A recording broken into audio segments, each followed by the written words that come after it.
everyone. Welcome back to Blue Clouds Media. My name is New Zion, and what a beautiful day today, the January of 24th, 2023, and we are back on the stream again. We are back in the studio.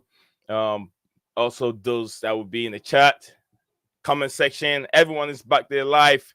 I'm very happy to be here. I'm very happy to be here with Steven and Ryan as usual, talking football. There is lots of news to talk about, and as usual, every day news stories and new news, and then players being linked with the football club. And as you guys know, the Malo Gutso news is also trending. Different, like I said, I've said that a couple times, that Chelsea still has two more signings to do, which is a right back, and the right back situation, and also a midfielder. We're yet to see the midfielder yet. It looks like Enzo Fernandez will be the guy. A new bid will be sent in, and looks like Chelsea will be having the midfielder in. Hopefully. But the right back situation looks like it's going to be new bid has been sent to Olympique Lyon.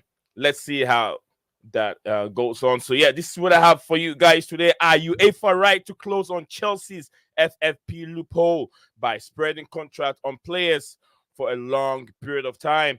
That's are you UEFA right to do that? It's something that everyone will be talking about it. Steven and I, Steven, Ryan, and also y'all in the studio. I mean, in the comment section, and also Everton sacked Lampard. We've known that a couple of days ago. But who is the preferred person to replace Frank Lampard at the Goodison Park, which is Everton? It's the former Leeds coach, who we all know the problem between Marcelo Bielsa. We know his problem, communication. He doesn't speak English, so any word that will be said to Marcelo Bielsa, there should be a translator there. Is it the right way to communicate? Right communication from the coach to a translator to the people, from the people to a translator to the coach. It's also that something that we'll be looking at. And also the transfer news, like I said, Kai Havertz update is here. Anthony Gordon, Onana to Chelsea. We'll be looking at Anthony Gordon's situation, Onana to Chelsea, Aubameyang to PSG. Aubameyang is being linked to every person anytime, every day. So we'll be looking at that too in that scenario. So yeah, we'll be looking at Onana to the Gordon and all that situation. Okay. And then also we have Malo Gutso, like I said, to Chelsea. Enzo Fernandez update. Mason Mount to Liverpool. Leo Messi contract extension. So this is what we have here. Guys, welcome to the stream.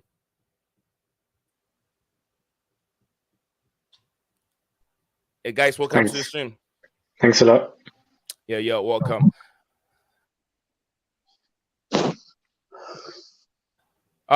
Steven and Ryan, how you guys doing today? Yeah, all right. I mean, I won't be on for long, because of like I said, backstage. I know that one. It's private between us, Steven. Staff, welcome back.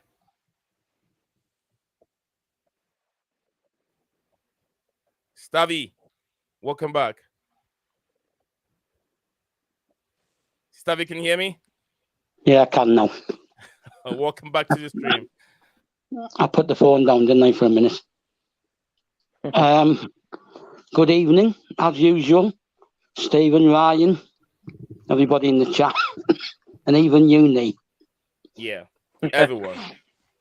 I said even you. Yes, thank you very much. Thank you, Stavi, and welcome back to the stream, everyone in the comment section. I want to welcome everyone. Spicy, Chad, Phantom of Many Topic. Welcome, everyone to the stream again. My name is Nee Zion. Like I said, this Blue Clouds Media Sports, and we're streaming live. We're gonna start from Everton, or do we want to start from an FFP situation? If you guys have any news on the FFP, do we want to start from there, or should we start from Everton? Have Saka, Frank Lampard, which we all know who should be the preferred replacement for Everton Football Club? Should it be Marcelo Bielsa or should it be Duncan Ferguson? I'll start from Stav. Then it goes on. Stav. I'm not really sure. I mean, Duncan Ferguson has only ever really been an assistant. He had a brief period in charge. If they wait till Moyes gets sacked from West Ham and give the job to him, I'm being rhetorical and I'm being serious. If I had to choose one, it would be Bielsa, and maybe bring Ferguson back as an assistant if he wants him. But I don't know. I don't think it's restricted to just two people. There'll be others as well. I would think Sean Dyche is in with a chance as well. So I'm just surprised it took that long to sack Lampard, because even when there were 3 or 4 places higher up, I didn't think he was good enough. So that's my opinion anyway. Let's have Ryan's opinion because he's a Merseyside fan. Yeah, I'm not an Everton expert, I have to be honest, but yeah, I'd agree. Bielsa, Dyche, they look to be the kind of bookmakers' favourites. Wayne Rooney in with a shout probably. Duncan Ferguson, like you said, Stav, he had like an interim caretaker period and he did quite decent. But I think even for him, it's kind of too big a job, given his kind of experience. If all else fails, what's wrong with Sam Allardyce? You know, a nice relegation battle. Why not? Big Sammy.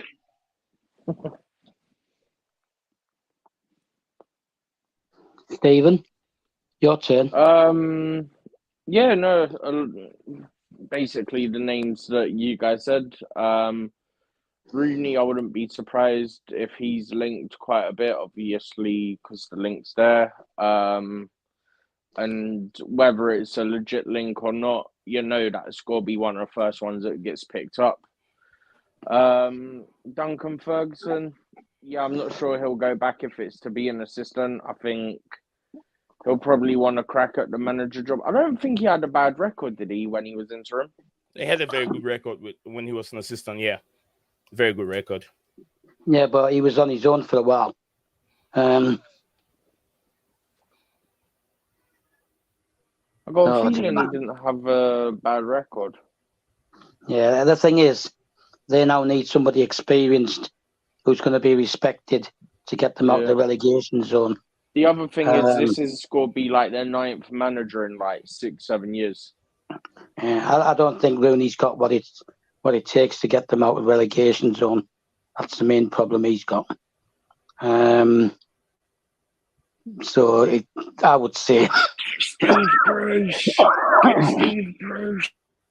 I would say it's between Dyche and Bielsa, because I mean Dyche, he took up Burnley, didn't he?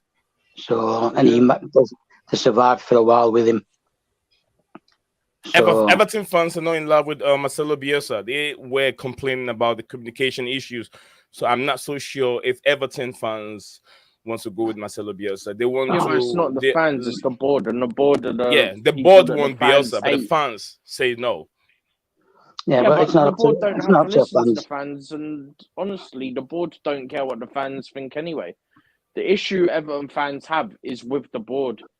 I've spoken to 1 or 2 Everton fans, and it seems like from what they're gauging is that the issue's more the board anyway. Like, yes, Lampard wasn't getting the results, but with that ownership, there's not really much you can do. The fans are going to just argue about anything the board come up with, aren't they? Whatever the board come up with, they're not going to want. They'll just go back to putting them all in headlocks and stuff again. Yeah. Anyone comes in and keeps them up, right? Well, in 3 or 4 months' time, 5 months' time, whenever it is, May, right? They're going to be accepted.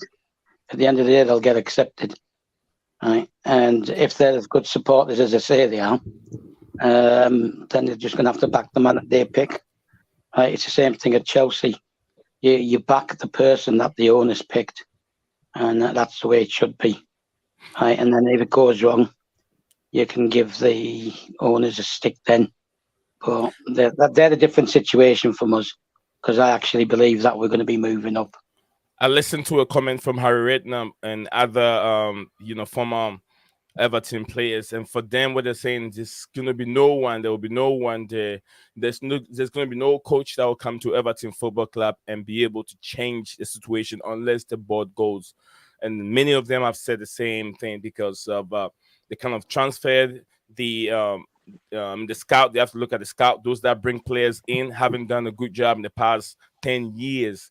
Players that they spend money on, which were not good. So until the board goes away, they will not get Everton will never be changed. It was still going to be the same Everton again because right now they're trying to appoint a coach the that the thing is, whole Nate, fans are not in love with. And when he's the fans phasing are again. when the fans are against everything that the board does, nothing is going to go well. Go ahead, Yeah, can I just say something? Yeah, Right, Ryan, you can let's also chip take, in if you have anything, Ryan. I get the point, right? Okay. Mhm. Yeah, right. But let's take anything Redknapp says with a pinch of salt. They fired his nephew, right?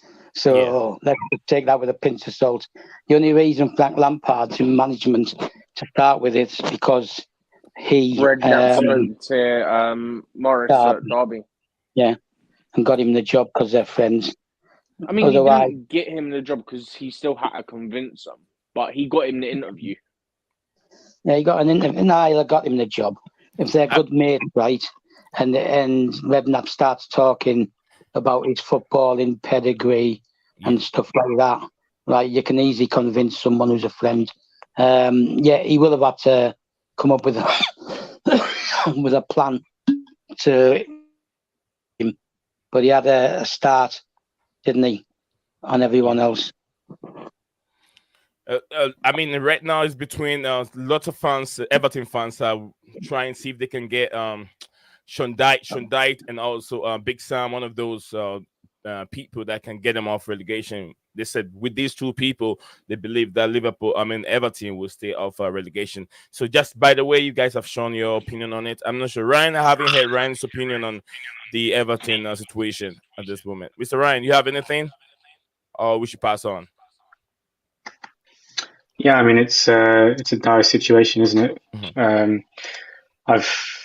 I'm trying to think back since I've been following football. I can't remember, an entire board of directors of a club being told not to attend a game because there's a security threat. That's really serious. There was also a situation where the chief executive was accosted or something, wasn't he? He was manhandled. It's a couple of a weeks she, ago. isn't it? Their CEO or something. We don't know what game specifically, but she was put in a headlock. I think it was on her way. Wasn't it on her way back inside of the stadium? As in, from the seats in the directors' area back inside of the stadium, wasn't it? I think that's what I read. I don't know the specific details. Her name's Denise. I think it was something like that. Like there was another box or something, and there was a guest in there, and they did it or something.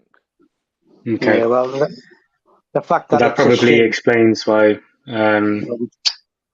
Just going to say, that probably explains why, the police are so involved and they're discouraging the board from attending matches. And I've also kind of seen in the news there's been reports that there's a lot of antisocial behaviour at the games, physical aggression at home matches. So, there's a lot of unrest in the fan base. And unfortunately, it's a very toxic we even right now. I'm not even cutting you off, Ram. It's like we even watched the video the other day where the fans attack Jeremina and the other players outside the stadium. They were chasing the cars. They were chasing the cars, and then the players' cars. That's right.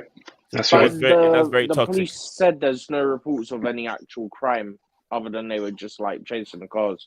Yeah, I mean, from that authentication and that conversation, the communication between them was a little bit more healthy. It wasn't that bad, but then once you see 2, 4, 6 people running after a vehicle in that kind of manner, when the fans are angry, someone can do something in that kind of. Yeah, but the issue isn't with the players. They probably just ran because it's one of the players, for example. Yeah, and that was the one that I was more of a Yeremina having that communication with them. And he said, "Leo, I love the club. I play with my heart." That kind of thing. Yeremina, look, Yeremina is a very, very good player. He's a leader. Anytime I've seen Yeremina play in the defense, I remember him fighting with Kai Havertz. He plays very, very well. He plays from his heart. It's just that he's not there when Everton needs him. So many injuries. Yeremina spends so much time on the bench than he does on the pitch. So that has been one of the problems. And then some other players that I don't think they're fit for the club. Yeah, go ahead, Stav.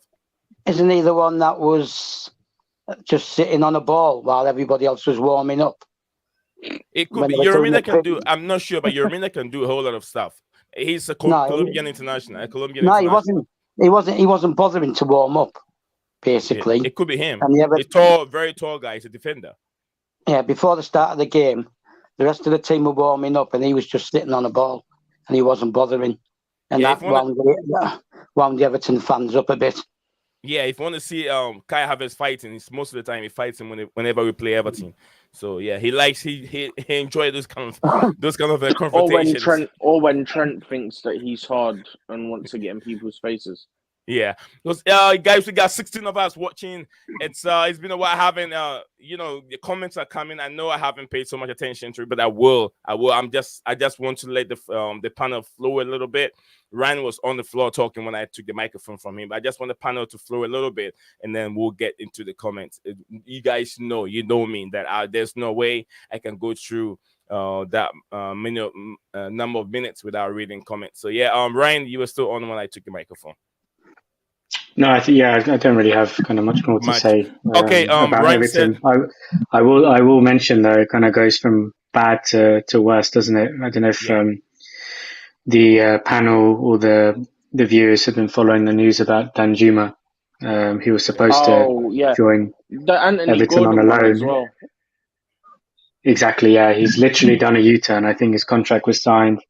Medical was completed. They'd even taken media just had to do photos the of him. last bits, wasn't it? I think it was literally signing The form. the official contract or something, wasn't it?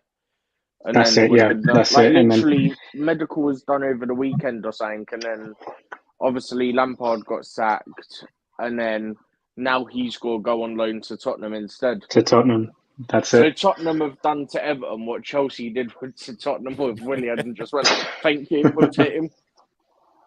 But big up to everyone. When it rains, it pours. Gordon as well. Ryan said when it rains, it pours. Newcastle as well.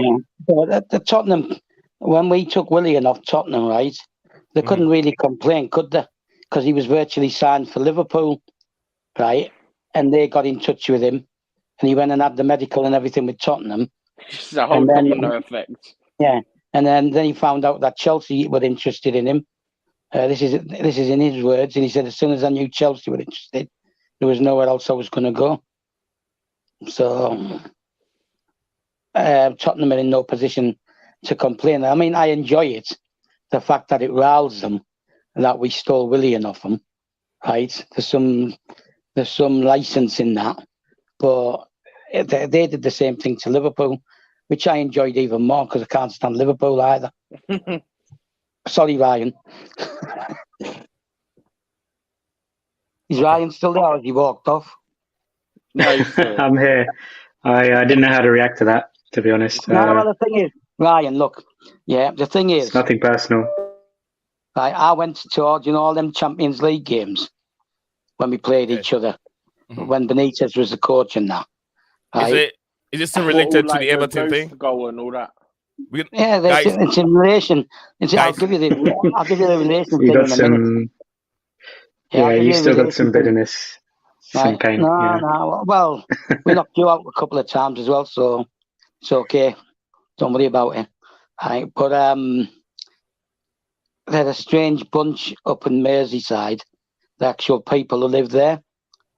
And Everton, I mean, you look at Everton fans, right, camping outside opposing players' opposing teams' hotels, letting off fireworks all night. Right, it doesn't sound like much, but it's not on, is it? And the amount of times I've been to both Everton, I've been to Liverpool, right, and I even went to Tranmere, which is the other side of the river, right. And when I went to Everton and Liverpool, there Always these little lads, like scallies, they call them, trying to take money off you to guard your car. Right? Give me a pound, mister. No, I'll protect your car. Who are you going to protect it from? Yourself. You know what I mean? And that's the mentality up there. I don't mean it personally, Ryan, you're right. Right, it's just Benitez cast the die when he turned around and started insulting Chelsea and insulting Chelsea We fans. never wanted him, and we gave him a lot of you-know-what when he was here. Yeah, because the thing is, he did the press conference. He could have easily turned around in that press conference, and they gave him the chance, didn't they? They asked him more than once, 3-4 times. Take it back or something, wasn't it? Yeah, and he wouldn't take it back. And he just kept coming out with, "Oh, well, I was manager of Liverpool, then I have to do this, I have to do that." He disrespected us. Right? He basically disrespected. And he wonders why he got called fat Spanish waiter and a lot of other things. Yeah. Right. So, but the people up in Merseyside... He's the only manager I never backed from day one. I didn't back Avram Grant because they got rid of Jose to bring in Avram Grant. I was still fairly young then, though. So yeah, and I knew what Avram Grant was. Right. First, he was a backstabber. Secondly, he was an average, very average coach in Israel, and then he coached the Israeli national team. And I saw Cyprus play against him. Right, and the guy's clueless. He's clueless. At least Benitez had some clue. Right, he wasn't totally bereft. I mean, the guy won 2 Spanish titles, didn't he, with Valencia? Right, so that's like that gave him a bit of an in. If he hadn't have like badmouthed us, he would have been accepted. Simple as that. It wasn't the fact that he was Liverpool's coach. It was the fact that he badmouthed us while he was there. So, but they're strange. Up on Merseyside, they're strange. Ryan, you're not from Merseyside, are you? Right? No, I'm not from Merseyside. I've got friends from Liverpool, and I've visited kind of up there a couple of times.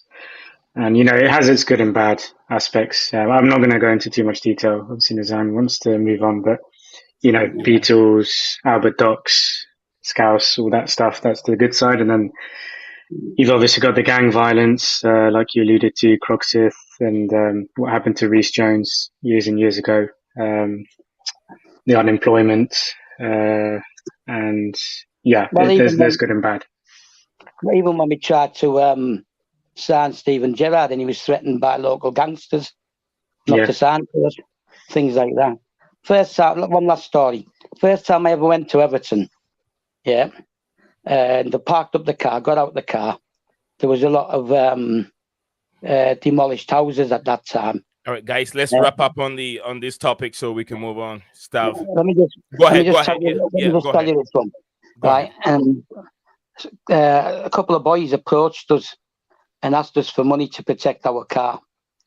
Right, and I said to them, "How do I know you're going to protect my car? You could just take the money and disappear." I said, "Where do you live? So at least I know, right, that you're going to be around." So they showed me their house, right? So I turned around and I said, "I'll tell you what, I'll do a deal with you. I'm not going to give you any money. And if my car's in one piece when I come back, all your windows will still be in your house before I leave." And that was just it. But I used to hate going up there. I used to look forward to it, going to the grounds and the atmosphere, the games and all that rubbish, the good stuff. But when you were parking your car, when you walk into the grounds, ambushes and all sorts. So, and they're the original ones who introduced the Stanley knife into football violence. I assume you know what a Stanley knife is. Okay. Yeah. Right, thank you very much, Stav, thank you very much. Bielsa for me. Bielsa for you. You want Bielsa? Yeah. Okay. No, I don't want him. You don't want him? Okay. I just think it will be him. And if the fans don't want him, it's more likely it's going to be him, isn't it? Yeah. Because the board want to annoy the fans. It's looking like the board is going to be the board's appointment, not the fans. What the fans want. But it always is because it's always have all to say they don't have any fans on the board, so it's always got to be that. Okay, so yeah, if we're gonna move on from Everton's conundrum, Everton's problem, where by Marcelo Bielsa has been linked with the football club, and it's likely that the board will bring him in compared to what the fans want. The fans prefer Sean Dyche, and the fans also prefer Big Sam to come and take them out of relegation. My only problem with Everton being linked highly with Marcelo Bielsa is the communication.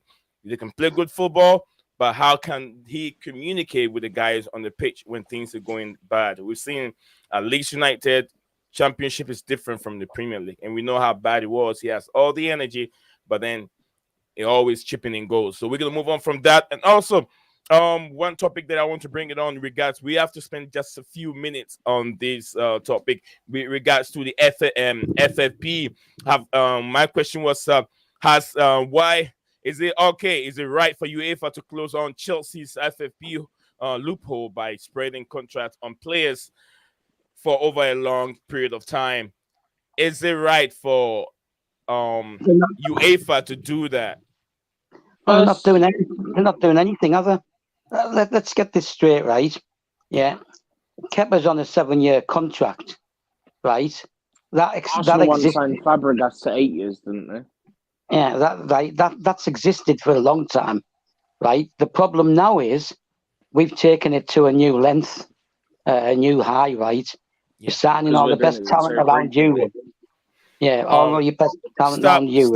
Stop. I'm not going to cut you off real quick. Let me do this real quick before we get into. I was supposed to do it, but I forgot. We got 32 of us watching the stream at this moment. If you really enjoy the stream and you're a new person on this platform, please do us a favor. Subscribe to the channel and also like the video. And also keep the bell notification icon active so anytime we go live, you wouldn't miss anything from us. We've also added something to the platform, something that I think it will be we can do it very, very quick. In regards to AI news, I have the AI where I put the news in there for AI to read the news to you guys. If you guys like it, check one of my videos. They're out there. Check it out and let me know what you guys make of that AI presentation. If you like it, we can do more of it as a quick news. If we don't go live, I can make that news and send it out. So that's one of those things that I've done. No, so let me take this just give me guys, give me 1 minute or 2 minutes. Let me take this time to acknowledge all the viewers and then also everyone in the comment section below so I can read. And also don't forget, guys, send your comments in. Shout out to Phantom of Minute Topic. He set up second to hit the like button. Yeah, thank you very much. I saw that even when I was on live. Not good. The Hurricane beat my Fulham. I think I don't the UGH. I'm not sure that abbreviation, but that's what Phantom of Minute Topic is saying. It says I am taking QPR over Hull City in the English Championship. Since the Premier League is headed to a break. Absolutely. Big up to Chad. Big up to you, say. I hope you're doing very well in Jamaica. Where you going, my brother? We active again. Big up to you. Big up to you. Like I said, Spicy says hopefully we get Enzo. Yes, Enzo's deal is still hanging in the air. They're working on things, and then we have an update for you on Enzo. Hello, my brother. I says I've been very, very busy, super busy at work, but wanted to jump on to your live. Hope you're all doing well. Absolutely. I 123 love you. We're all doing well. We thank you for spending time with us and also listening to the program that you love all the time. I know Blue Clouds Media Channel is one of your things in your list when you wake up every morning. But we want to say thank you very much for spending time and also participate in the comment section. Chat said Everton is super stingy with funds. Yeah, they will just end up sucking whoever they get again because they don't want to spend any funds. Everton, I'll say Everton have spent a lot of money, but they've spent the money wrongly, in my opinion. Chat, if you look in kind of the signings that they've signed, bringing in our Nigerian brother from Arsenal, Iwobi, bringing Iwobi, they brought in another player from Napoli. They brought in so many players. They brought in Idrissa Gana Gueye back from PSG. They've brought in a lot of players, but I think that some of Idrissa Gana Gueye, you can argue that why would they? But he's a good player. He looks like a little bit of a Gula Conte, but a Gula Conte does better than he does. But then, yeah, Idrissa Gana Gueye is a good player. Why should they let him go in the first place? That's the question. So the people that does the dealings at the football club are not doing the right thing. Why should you allow Idrissa Gana Gueye to PSG? How much money? Did you value the money more than your position in the Premier League? Do you want to win the Premier League, Everton? You were competing with Liverpool. Now you can't even compete with Liverpool anymore. You get what I'm saying? So most of the things has to do with they've spent money, but the dealings hasn't gone right. The recruitment team hasn't done a good job. My internet connection is weak. Phantom of Mini Topic. I hope you get it back. We're here. We're not going anywhere. We'll be streaming for almost about an hour and a half today. Big up to you, my big brother, Chelsea Perspective. Big up to you. He says a big up the panel. Big up everyone. I want to Lampard to West Ham. I think Lampard to West Ham. I don't think West Ham fans are gonna like it. Good night, Phantom of Many Topic. It heads that you got to go to bed early today. I hope everyone in Malena, which is I think the Philippines, are all doing very well. Filipinos. Since Big Sam is the go-to man to stabilize teams in such a situation. Yeah, he said that Big Sam is the go-to man to stabilize teams in such a situation. Yes, he will get them out of a relegation if they need to. Chelsea Perspective said that, and I think I agree with Chelsea Perspective. I said welcome back, everyone. Big up Stav from Chelsea Perspective. He says hi to Stav, and he said that's very correct, Stav. Well, it's just Stav. People agree with you. Stav. Bro, I sent you your inbox. Yeah, I got it. Chelsea Perspective. Yeah, big up to the Kutchilla. Yeah. Right? Yeah. I've got to be polite and respond, but I'm still not sure what I'm correct about. Greetings to Nee and the panel. Big up to you, big brother, blue blood. Big up to you. It's always, like I said, always a pleasure to have people like you, great people like you, so much knowledgeable in this department, in that, when I mean by association football, in that aspect. Also, big up to I want to love you. Said I was the first to like the stream. Yes, I saw that when I went live. Good day, everyone. Press like button. Hashtag. Big up to you, D Prince, my brother. I hope you're doing very well. It's always nice to have fresh people, new people, and then also returning people to the platform. Big up to you, my brother. I hope you're doing very well. If you're one of us watching, you haven't liked this video yet, you haven't liked the stream yet, it's very, very important you do that for us. It helps the channel grow rapidly. It helps the channel grow very, very faster. And also big up to you, the beautiful game. It's always pleasure to have you back. So big up me, big up to you, to yourself. Chelsea Perspective, thank you very much, my brother. So yeah, we're gonna go back to where we are in regards to FFP. I took the microphone away from Stav. Stav, you were on the show when I took the microphone. Yeah, just one thing first. It's still related to FFP, yeah, but separate from it general. We should remember that Everton, right, are sailing close to FFP, right. They also had a Russian owner who had to give up his stake in the club. Wasn't just Roman. Obviously not one to the level of Roman. I can't remember the guy's name. And they're being watched by FFP Everton because I think they spent 250, something like that, million rather quickly. Right. And they obviously don't generate that kind of money because they're not in the Champions League like we are. They're not winning championships like we do. They're not finishing top 3 like we do. They're not winning cups and stuff like that. So that made UEFA a bit suspicious. But anyway, getting back to FFP. The thing is, right, there's this misconception that UEFA, right, targeting Chelsea, right? As I said, well, these long-term contracts, I think it was when it came out. That's what these long-term contracts are nothing new, but they're not in the main the usual approach. The first one was Kepa 7 years to spread the 70 million over the 7 years, right? So that was the loophole that existed even before now, right? It's just that Top Bowley's gone to an extent that is really blowing the whole thing up, and they're all panicking because they're seeing us. We're bringing this young talent in and stuff like that, right? Now, even if UEFA, like I said, was it last night or the Saturday night? Yeah, I I'm said pretty sure it came out last night. It was last night we Yeah. talked about it. Yeah. I said that even if they change the rules, yeah, right, it's not going to change you giving players long-term contracts. All it's going to do is it's 5 years. They're going to put a maximum of monetizing Yeah, that's the what I was fee saying as well. You'll over only 5 be able to years. spread it across Yeah. 5 years, but it Over sounds 5 like from years. the wording that you'll still be able to give 7-8 year Yeah, you can deals. still give long-term contracts. Steve-O, can you bring the microphone a little bit closer? You sound a little bit so- far away. No, yeah, no, so- stop. You're good.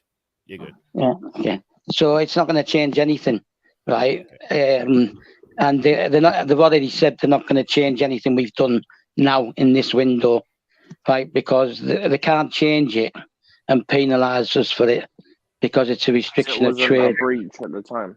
Yeah, it was not a breach, and it's also a restriction of trade, and also that's why they can't stop the contracts still being longish, 6, 7, 8 years. It can be whatever they want, like whatever the club wants, because it would breach EU employment laws, right? And also the English FA have different ruling as well, which we also touched on the other day. Yeah, so it's they can't restrict what years you give, right? Player. So what they can only all they can do is restrict the amortization part of it. It's So- from all that you're saying, it's just like when you go into a company, you prefer to go in and work as a part-time person or probably work full-time. It's something like that. So the company gives you a full-time. The government don't have nothing to say in regards to how long the company wants to work with you. Yeah, the thing is, right, I can only speak from the UK and Cyprus where I've worked, right? I've never worked anywhere else. But they were It's both pretty much EU, the same. yeah, they were both EU countries, right? Anyway, right? Yeah. When I was still in the UK. So what you do is you go in, right? You don't get your contract straight away. You have to work probation period. Some companies 3 months, some companies 6 months. Yeah. But they're not going to refuse you the job because once they've accepted you, you have to prove yourself to get the contract. Once you sign that contract, right, you become a permanent employee, and it's permanent, right? They have to find ways. If they want to get rid of you or sack you or whatever, they have to find ways of doing it. They can't just easily get rid of you. So the same thing with footballers. Basically, if you try to restrict the contract, then you're restricting their rights to employment. So they're not going to do that. It's the amortization, and they're doing it because clubs have complained. It's not UEFA. In the past, it was Platini who hated English clubs. It's the French-English thing. There's a hatred between the two countries. But the new guy from Slovenia, he's totally different. I've spoken to someone who knew both of them. Right, so it's totally different. But it's clubs getting upset that we're pulling this off. And the thing is, we've been doing it, and with 1 week left in the transfer window, so they can't start copying. Yeah, summarize it, stuff. Summarize so we can go to Stephen and Ryan. Yeah. Summarize So it. Yeah. that's what it is. It's they're only restricting the amortization bit. FFP still takes salaries into account as well, right? So go to Ryan and Stephen, and then I'll just summarise quickly the salaries after we've finished. Okay, sir. Thank you very much. Just like staff said, thank you very much for taking your time to giving us that explanation on the FFP. It's very, very important for the viewers and the listeners of the platform. Musa 254 said that Musa 254 TV said, how far is the deal of Gusta to Chelsea? I'll say the deal Gusta to Chelsea is very, very close. First bid was being rejected by Olympique Lyon, but Chelsea have put in another bid. This is the tweets coming out from earlier on. That is from PYS, another platform that we get news. Actually, him. He's just quoting what was said. That's why They want at Santi JFM. Okay. So basically, that's what we have on the screen. We're sharing. So if you're just joining us, you can just look at it real quick. What's I going to? I'm gonna go to. I think I'll go to Steven before I start from. I don't know. If I'm coming from a right stop, then I'll go to Ryan. Big Ryan, what's your take on the FFP, sir? Yeah, agree with kind of everything Stav said. That this is more of like an accounting impact. There's nothing to stop the clubs from, offering contracts to their new signings, which are 5, 6, 7, 8 years. It's just, when it comes to preparing and submitting their accounts, the maximum they can spread the transfer fee for the amortization is 5 years. So obviously that impacts the financial fair play. Yeah. And yeah, it's a kind of reactive decision because they've seen what Chelsea have done in the last 2 windows, the amount of transfer activity, the young players they've signed on these long-term contracts, and they've decided to step in and make a change. Okay. Thank you very much, Mr. Ryan. Just like Mr. Ryan just said exactly what Stav also said. And Steven, I know you know more of this FFP thing. Yeah, it's just amusing. We know the sort of clubs that are going to be complaining. I think Stav even went over it briefly with us the other day. It's going to be the ones from the Super League or Real Madrid's and that, because they're going to be annoyed about it. It's going to be Arsenal because we're stealing their targets, because they like our project. They're getting long-term security, all this stuff. But one thing is, we all keep calling it a loophole, but if you think about it, it's not really, because everybody knows that it's spread across a contract, right? Yeah. So everybody knows, in theory, you could offer someone, no one's ever going to do this, unless for some reason we do it. But you could, in theory, offer someone a 10-year deal and it'd be split 10 times evenly. Everyone knows that sort of thing. That's why 5 years are split across 5, unless it's a buyout clause. We touched briefly on that bit last night. But everyone knows it's split like that. It's just that UEFA and all them lot didn't think people would do what we're doing as frequently in terms of the length of contracts, because people traditionally do 5-year max. So they never saw this coming, which makes it even more amusing, to be honest. Because you got all these people crying about it. Oh, how can they spend on FFP? Well, FFP is done based on how much yearly, based on the fees, amortization and all that. Yeah. Spreading it over a longer period means you're spending less per year. Spending less per year means you can spend more. And when you look at some of the deals, you're talking about just 10 to 20 million a year. It's what is going. Not even. We got 2 or 3 deals since Bowley came in that will be over 9 million per year. Per year, which is being spread across in the space of 7 years. That makes it more flexible and easy for Chelsea to pay, and having those quality players. So at this moment in time, we got 58 to 53 of us watching. The image that I sent in the group before about the one from Swiss Ramble about the amortization, and you can sort of show what we were saying about how it breaks down per year. Okay, Steve-O. Thank you very much, Mr. Stevens. We got 55 of us watching the stream at this moment in time. If it's just first time joining us here, do not forget to like the video. And also, yes, we're building a very, very huge, big community. Don't forget to like the video and also subscribe if it's your first time. Keep your bell notification icon active at all time, so when we go live, you will miss a thing from Blue Clouds Media. As usual, my name is Nee. My name is down there, and I'm bringing you the latest sports sports news in association football, which most of it has to do, lots of it has to do with Chelsea, and also the most important news that we have to talk about in regards to the top, the Premier League, and then maybe we also extend the news across maybe the Spanish league and then the Italian league if we have to. But yeah, we have a great pundits here. We have Stav, who is an ex Chelsea ticket holder. He used to have a season ticket holder, and also a current season ticket holder, which is Steve. Steven is with us, so we have more of the people that know inside out of Chelsea Football Club, and we have legends also watching who knows inside out of Chelsea also in the comments that contribute. Blue Blood is one of them. He knows much more about Chelsea Football Club, where the stadium is in London, to be precise. Kim, so big up to you also. It's nice to see you. Musa said, I wish to know how far the discussions I think between Enzo to Chelsea and Casado to Chelsea. I will appreciate it more. Brother, stick around. Stick around for long. We got lots of news to digest and lots of news to talk about. Enzo's update is in there. I have it here. We will talk about it and so you can know what the fans or the panel want to say about this Enzo Fernandez deal. It will go through, but it looks like it will go down to probably the last minute of the transfer window. Stephen, you're about to say something.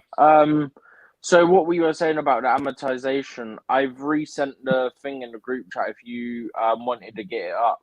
Okay. I'm not sure if you want to or not. I'll get it. Just sort of help to break it down. Okay, I'll get that real quick in the shade with everyone in the chat. So yeah, Stav, you're about to say something in regards to the FFP. So wrap it up so we can move on to a different topic. Yeah, the thing with FFP, right? It also includes salaries, right? It includes agents' fees, right? Signing on fees, which is one of the reasons that we never got round to doing a deal with Rudiger, because he was insisting on getting a signing on fee, which would have impacted. Right? Like I said, it's been done before. We did it with Kepa, which Marina did. So I'm pretty sure that Marina would have had meetings with Bowley before she left regarding these FFP things. Right? The salary, okay, the players we've brought in, right, are coming from leagues that are bad payers. Not bad payers in they don't pay on time or whatever. That the salaries are not great. Rudiger came from Roma, and I think he was on 45,000 a week from Roma, and he's come to Chelsea, and he went to 100. Yeah, but his 100, right, would be a lot lower than someone who was already at the club. And this is what happens, right? With Sterling, we had to pay him what he was at Man City to entice him. Okay, which is another reason it makes me make him a target for sale, because he's on 300 plus, and his 300 plus salary, right? Get rid of that. That's the salary of maybe 3 or even 4 of these new players, because these young guys, right? PSV, Holland, poor pay, right? Poor pay, because there's no money in Dutch football, right? So Mudawegi has come in, and he'll maybe been on 20,000 a week, right? And we've maybe give him 60, 70, right? Which is lower than the player than Ziyech, who got 100,000 a week. No matter what people think, I heard it said today that Ziyech's on 180,000 a week. He's not, right? He's on 5.2 million euros a year, which is 100,000 a week. Okay, so if you're going to replace Ziyech and you bring the young lad in, right, Noni, yeah, he's going to come in on less money, right, than Ziyech came in. Yeah, so that's another way of balancing the books for FFP, the salaries as well, because they're all coming. The French leagues, notoriously poor payers, right, poor payers. Normally the Germans pay reasonably well for the top 2 or 3 clubs, but the rest are not so good, right? And that's why they can't keep hold of their players, right? So you have to take into account what a player wants as salary as well. Right, if you're coming from Portugal, you're going to be on less than buying an English player, right? Because English players are going to be on a higher salary already, right? So you're going to have to give them more, as you saw with Sterling. I think he was on 300,000 at City, and we gave him 320 to get him in. So I think he needs to go because of the salary thing. And you got Chukwuemeka, right? He's going to come from Leicester. Maybe he's on 15, 20,000, and we've given him 40 or 50. Chukwuemeka was Villa. Yeah, Villa. From Villa. Right. Whatever he came from, he'll have been on peanuts, right? And in comparison to some of the players already in our squad, although his salary has improved, it'll still be peanuts compared to some of the players in the squad already. And you look at what was his transfer fee? Was it 20 million? I think it was 20 million. I think that's including bonuses. I think it was something like 15 plus 5 or something like that. Yeah. Or 10 plus 10. It's something like that, basically. Yeah, well, okay. The thing is, the add-ons don't get added onto the FFP because they only come if he achieves certain things. So you're talking about the 15, which is why we're trying to haggle over Fernandez, because we want them to change the format of paying the fee so that we can try and keep that down, right? So with Chukwuemeka, if we got him in on a 7-year and he cost 15, you're talking 2.1 million, something like that, a year on FFP, which is nothing, because that's what his FFP will show on his fee. Then you got his salary on top. Yeah, because if he gets a 7-year fee, if he's on a 7-year contract and we paid 15, forget the add-ons. Yeah, forget the add-ons because the add-ons don't count, right? Until he actually achieves. 16 million is the maximum. I think it was all guaranteed, a 6-year deal, so 2.7 million per year on amortization. Yep, that's it. That's what I'm trying to say. Yeah, that's the thing that I was sent to me as well.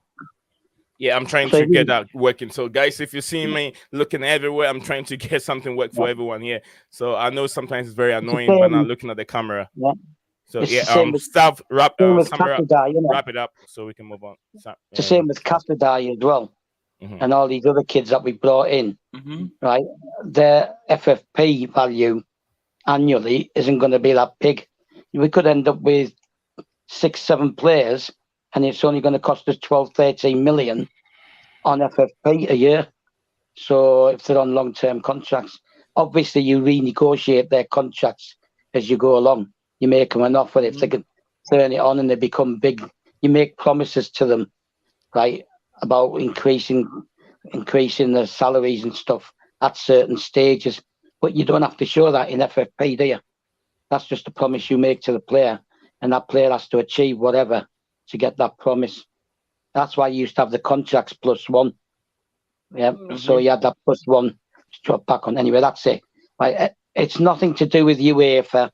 Right, it's rival clubs applying pressure on UEFA, and UEFA have to act, right? Because although they're the governing body, they have to appease all the clubs in all the leagues. So any complaints, right, means that they've now got to look at it. It's not because they're singling us out. And this concept, I mean, if one last thing, if UEFA were trying to pick on Chelsea and trying to destroy Chelsea or anything like that, they could have done it with the 1.6 billion that Roman was owed. Right? They could have applied pressure on that one, and they could have banned us from Champions League and stuff like that. And they looked at it, but there was nothing they could do because Roman was too clever. Right? So it's not something that they're deliberately doing. It's only when Roman said that he would not ask for the money owed, and that's when they had to look at it to see if he breached FFP by doing that. But he knew what he was doing. That 1.6 billion included everything: training ground, youth team, women's team, buying the club, all that stuff. Stadium probably is part of that as well. Stadium developments and everything. The 90 million he paid for the club. So let's just move on from that, right? It's nothing to do. It's Platini's long gone, and he was the one who had the problem with English clubs. So we just have to accept. Paulie knows what he's doing, right? He will check what was the first thing he said when he came to the club and people started asking him about, are you going to sign players? He said, we will have to look at how FFP is structured. Yeah. Mm-hmm. That's one of the first things he said in the media. Right, I'm done. Okay. Thank you very much, Steph. I'll give you so much time to explain it. Right now, I'm kind of lost in this. Anthony Gordon. Yeah, Anthony Gordon. Yeah, Anthony Gordon. Since we were discussing Everton. Yeah, I don't want him. Who was the other player this We're not getting him. We're not getting him. Anthony yeah, I don't want him. He looks like he's on his way to Newcastle. Yeah, well, he's going to get into. He's going to get in their team, isn't he? He's not going to leave Everton. It's all right. It's all right though, Stav, because of Frank always had Chelsea's best interest at heart. It's why the price was so high in the summer. 60 million. Didn't want none of that. Yeah, Frank wouldn't have set the price. They're saying for Newcastle something like 25 million plus 15 or something. Yeah, well, it's not. Frank didn't set the prices; the board did. Right, no, and you remember, get what I'm saying. Like, I'm taking the. You know what? I don't want him anyway. I don't want him. I never wanted him anyway. Right. Who was the other one? We're gonna move on from the FFP. We've spent so much time on FFP, guys. We still got a lot of us watching, 39 of us watching the stream, and then we can do better with the the likes. If guys, we can do much better. And Benzo said hello, everyone. Benzo, I've misplaced my stream, my StreamYard stream, so I'm kind of finding it difficult to find it. I got multiples of tabs open, and my stream is missing at this moment. So. Guys, bear with me if I don't highlight the messages, but I have to read it out. Benzo said, how are you guys doing? We're doing absolutely we're doing very well. I mean, I can't complain. If I'm part of the living, then I only say thank you, God, for giving me that chance to live again. So that's what I'm always grateful for. I'm very angry. I want revenge against Arsenal. Their fans talk too much. That's coming from King Soul. So, Staff, I'm coming to you in regards to Kim Soul's comment. Do you see this message to be negative, or is so much personal to Kim Soul? What do you make of his comment? But that he's angry because he wants revenge. Yeah, he wants revenge. So it's more personal, right? It's not negative. Well, no, no real fan likes Arsenal anyway. No real Chelsea fan likes Arsenal. Like some of our worldwide fan base, they need to understand, right, the tribalism, right, from clubs in the same city. Yeah. Okay. Right? So I'll take his comment to be more personal. So he's not negative today. He's being positive. He says, I want us to destroy them. I hate them. He hates it. So no, he's normal. He's a strong as Chelsea fan, and he doesn't like us now, which I agree, honestly, 100%. We got 44 of us watching the stream. If he's just joining Blue Clouds Media Sports, my name is Nate Zion. Do us a favor and also do yourself a favor, because we bring you the latest news in association football at this specific time, 6:30 UK time, and also it could be around 6:30, pretty much, either 5:30 African time. Pretty much the time is almost the same, so it's not far off compared to the UK time. Also here 1:30 American time. That's where I'm streaming from.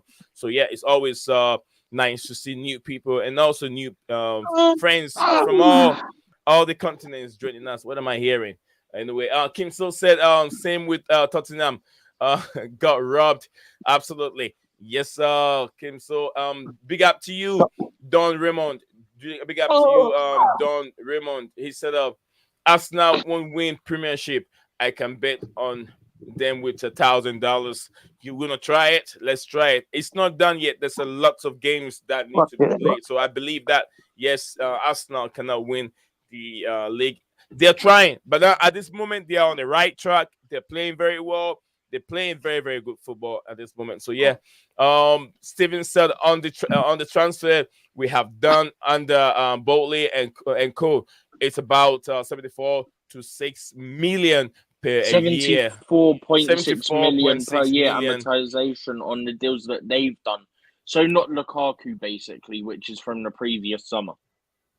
Okay, forget that. Just on Nkunku and the ones from the summer and this winter window so far. Okay. So thank you very much, Steve, Kino, Steve-O, and I'm MC gonna hop stuff. off now anyway. I'm gonna go.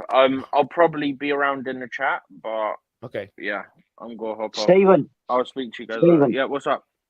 who's showing the game, the Southampton Newcastle game? Who's showing the Newcastle Southampton?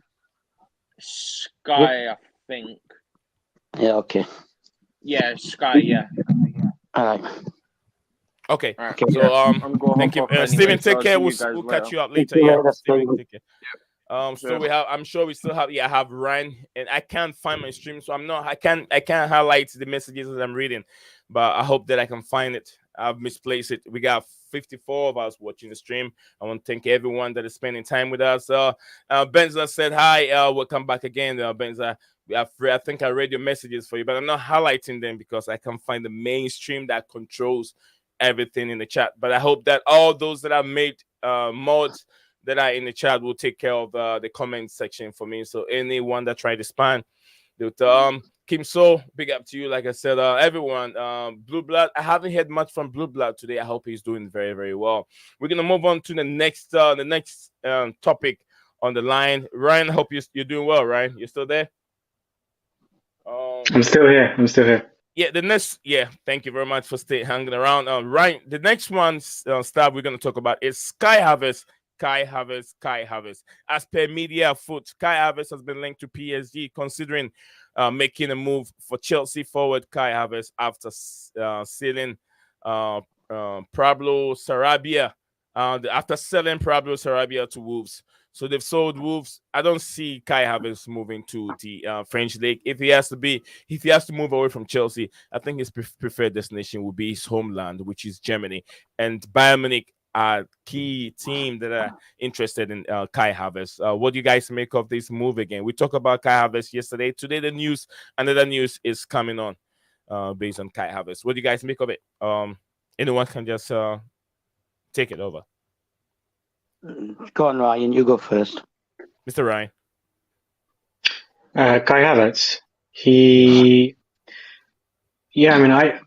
From what I've read, I think Potter is a fan of him. I think he likes him, and he believes in him, and he's hopeful that he can find his best form with Chelsea. But I've read other reports that Chelsea are keen to sell him, and they're actually even prepared to suffer a significant loss, if it means, getting him off the wage bill and getting him off their books.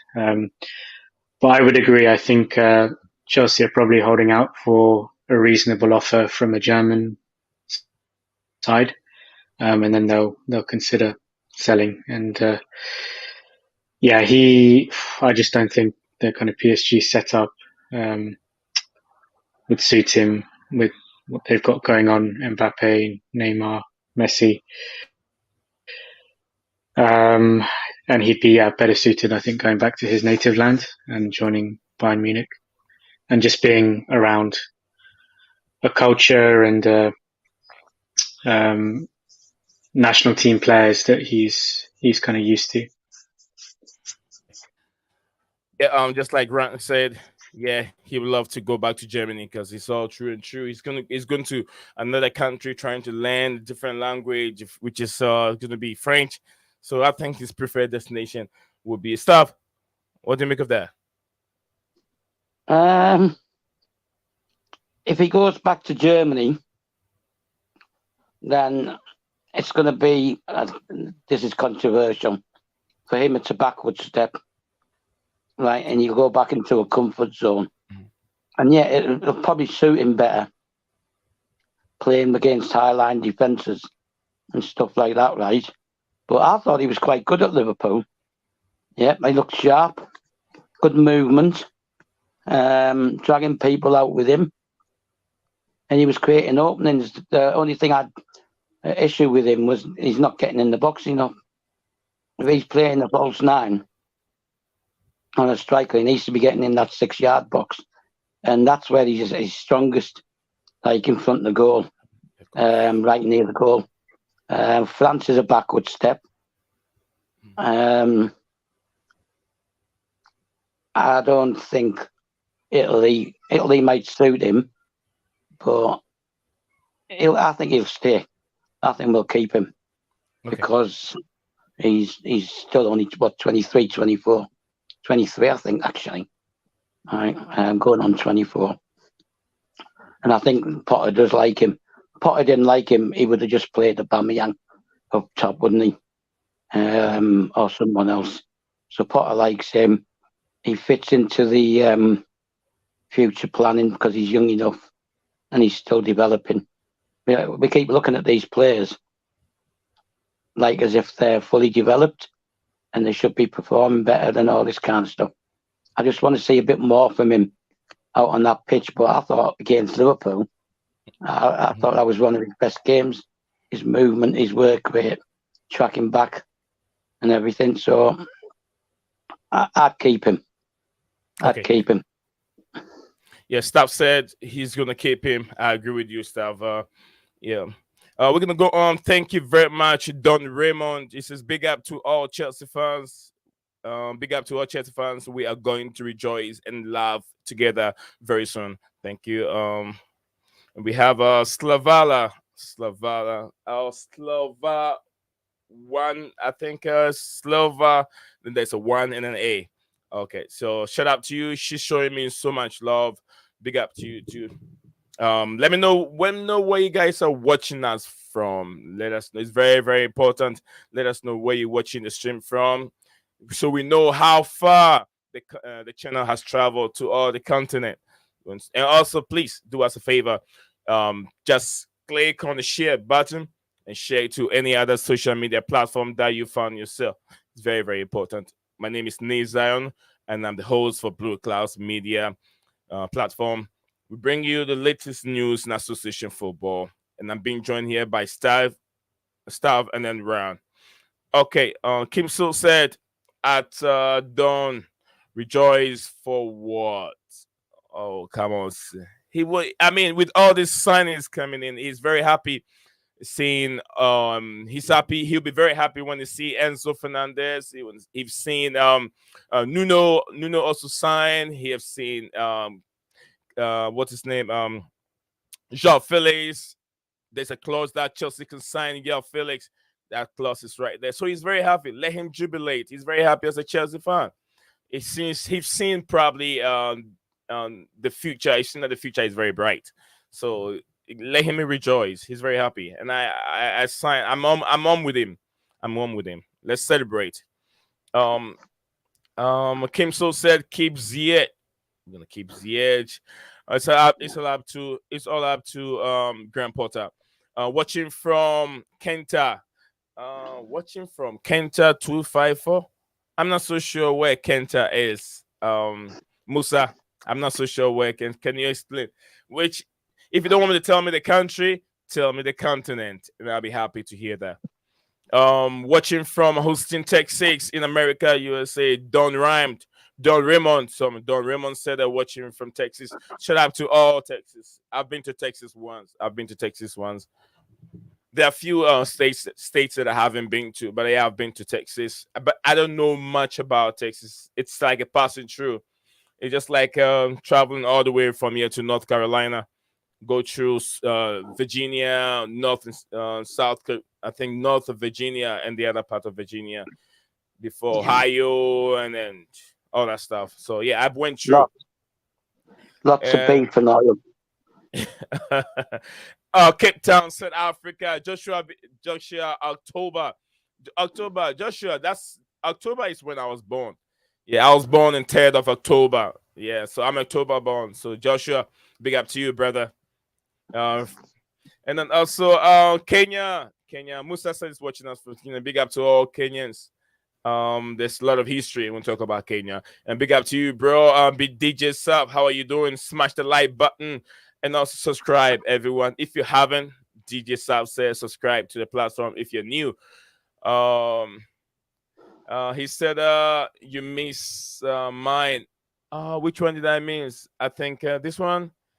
Cape Town, South Africa. Or did I miss another one again? If I did, Josh, if I did miss another one, I'll go all the way back and bring Diego Costa. I haven't read this many. Since big up everyone. So yeah, I've read pretty much every musto any news. Yes, sir. I'm not so sure who you support. If you're a Chelsea fan, we have talked a lot about Chelsea today on this platform. Malo Gutso, here we go. Very close, very close. First bid has been rejected. Chelsea have sent in another bid in regards to the interest of bringing Malo Gutso to the bridge. So yeah, if you're just joining us, do not forget to subscribe. Let's go, stuff. Gusto. Anthony Gordon. The next one is on Anthony Gordon, as Forget it's him. being reported. We discussed him. Nobody wants him. This is coming. But hold on a minute. 1 minute. As per media foot, PSG are considering making a move for Chelsea forward Kai Havertz after selling Pop. Oh, I think I've read that one. Sorry, guys. This is Anthony Gordon. As per Telegraph, Chelsea are considering capitalizing on the Chelsea at Everton with a new approach for Anthony Gordon, while also eyeing midfielder Amadou Onana. So this is coming from the Telegraph. Unnecessary things. I don't know. I'll just take this news as a pinch of salt. Who wants Onana? Who wants? Okay. All right, let's go. Why would we sign players who are at the bottom place of the league? They're there for a reason, and it's not always just the manager. Right? If they're their star players, why are they bottom? Right? Just let them go without somewhere else. As for Gusto, apparently Leon wants to keep hold of him back on loan till the end of the season. That was the last report I read. And basically, I think that's what's really holding things up. And if their president's still Olas, who was the president when Essien was there, he's not going to give up that easy. So it could be that they want him back on loan, right? And if they want him back on loan, fine by me, just sign him, loan him back, and recall Dujon Sterling and let him cover Reece James, right? So if it means getting him, and you know you've got him next season, right, just agree to it. If they're going to insist that they want him back on loan, let him go on loan. Courtois went back on loan. KDB went back on loan. Pulisic, Czech, Robin. It's not a new thing, right? You just want to get that player, and we're setting up for the future. And if he goes out on loan, it gives us time to offload players to bring him in starting next season. So just let him go back on loan. That's the only way that we're going to get him. Either that or you go for Dumfries, don't you? But I don't want him because he's older. So, Kimso, you're still there. It's a good job you didn't support Chelsea in the 70s and 80s. You would have been suicidal. Right? Those decades were nightmares. Right? This is easy. This is a party right now that we're having. Right. So, Kimso, I suggest instead of just coming on social media and making negative comments, go and check Chelsea's history, 70s, 80s, and early 90s, right? And you'd realise that this is a party. We're having a party at the moment, right? We're signing players, right, which we couldn't do for over 2 decades, right? Before Roman. We're still, right? We're still alive when we were nearly dying in the 70s and 80s and early 90s. This is a party. Just enjoy what's going on. Enjoy the fact that Bowley's sticking it to people. Right? And stop being so pessimistic. The time's going to come when we'll be celebrating again, but it takes time. And that includes giving Potter time. Right now, he's got 2 weeks of working with his players. Right, no interruptions, no distractions, players coming back. Right, this is the time that he's gonna. He never had 2 weeks uninterrupted before to work with the players. So just give the guy time, right? And let's not prejudge him, and let's not be snobby about it. Oh, he's come from Brighton. Okay, thank you very much, Stavi. Stavi is not really, like you said, if you are a Chelsea fan and you're not celebrating, probably you don't know much about the history of Chelsea Football Club. And in the past, DJ Sav and Stav and also Blue Blood, they will tell you much about the history of Chelsea Football Club. They've seen it all when Chelsea went to relegation. They come by players. So if you are in this current generation and you see Chelsea buying, going in for Enzo Fernandez, Andriy Shevchenko, Fernando Torres, Didier Drogba, a whole lot of players you can talk, Michael Essien, all these players, Ramirez, all these players from a whole lot of the Felipe Luis, all these players. Chelsea back in the day said, can I afford to buy these players? And when I started watching, that was 1998. The likes of Zola, Tour de Flo, and those people, Marcel Desailly, Celestin Babayaro, those players. That was what I was watching at that time when I was when I was watching Chelsea. That was when I got to know, because you could ask me, why am I Roman Abramovich Chelsea, this current Chelsea? No. The name Chelsea and the players that made me fall in love with the team in 1998, even before Roman Abramovich took over. Because at that time, Premier League was not that common in Africa, because it wasn't that common in Africa to be able to watch the game day in, day out. You know, you get to watch the highlights every Monday at that time. So that is when I started to love Chelsea. But then stuff, and they have seen when Chelsea went to the relegation. So if you're Chelsea supporter at this point in time and you're seeing Chelsea buying these players, you should be very happy. Why shouldn't you? Kim So says sell Mount. And this regards to DJ Sav comment, and we're gonna go because I already have Mason Mount link to Liverpool thing that I was going to talk about. So in regards to what DJ Sav just brought up, so I think it need some attention. According to the Guardian, Liverpool will look to make a move for Chelsea midfielder Mason Mount in the next transfer window, which is they're talking about summer. I don't see how that happened. Mason Mount will get his contract renewed this window. I'm sure he will get his contract renewed. In regards to what DJ Sav said, what are your opinion of Mount being linked with Liverpool? Do you really think Bowley will sell to a rival? I doubt Bowley will do that. It would never happen. Mason Mount, young player, English talent, home breed. He's now going to Liverpool. I don't know what Stav have to say, but I'll come back to Stav real quick. This deal for Enzo is involving players ahead. It is Fofana, our new striker, and Andrew Santos going part of the deal in on loan. It is true. It is Andrew Santos, Detroit Fofana. These two players, and also these two players will be going along with. From what I heard earlier on, that was about a week ago, with Hakim Ziyech.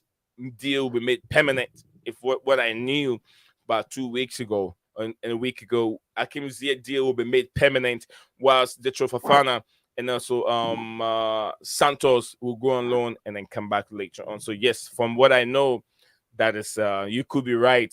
And Chelsea are still trying to agree a new contract with Mason Mount. Yeah, Mason Mount thing is not. I don't think Todd Bowley will ever sell Mason Mount to Liverpool. It's never going to happen. Sell Mount. That's Kim So's opinion. And then, so, your opinion is accepted only if Todd Bowley would do that. And Celestin Babayaro brought me to Chelsea FC. Absolutely, Celestin Babayaro brought so much light. One of the first Africans to play Chelsea Football Club, and I know lots of. He's a baller. Celestin Babayaro, I think a left-footed player. I think so. Left-footed player, and he's a baller. He's a very, very good player, Celestin Babayaro, in his days.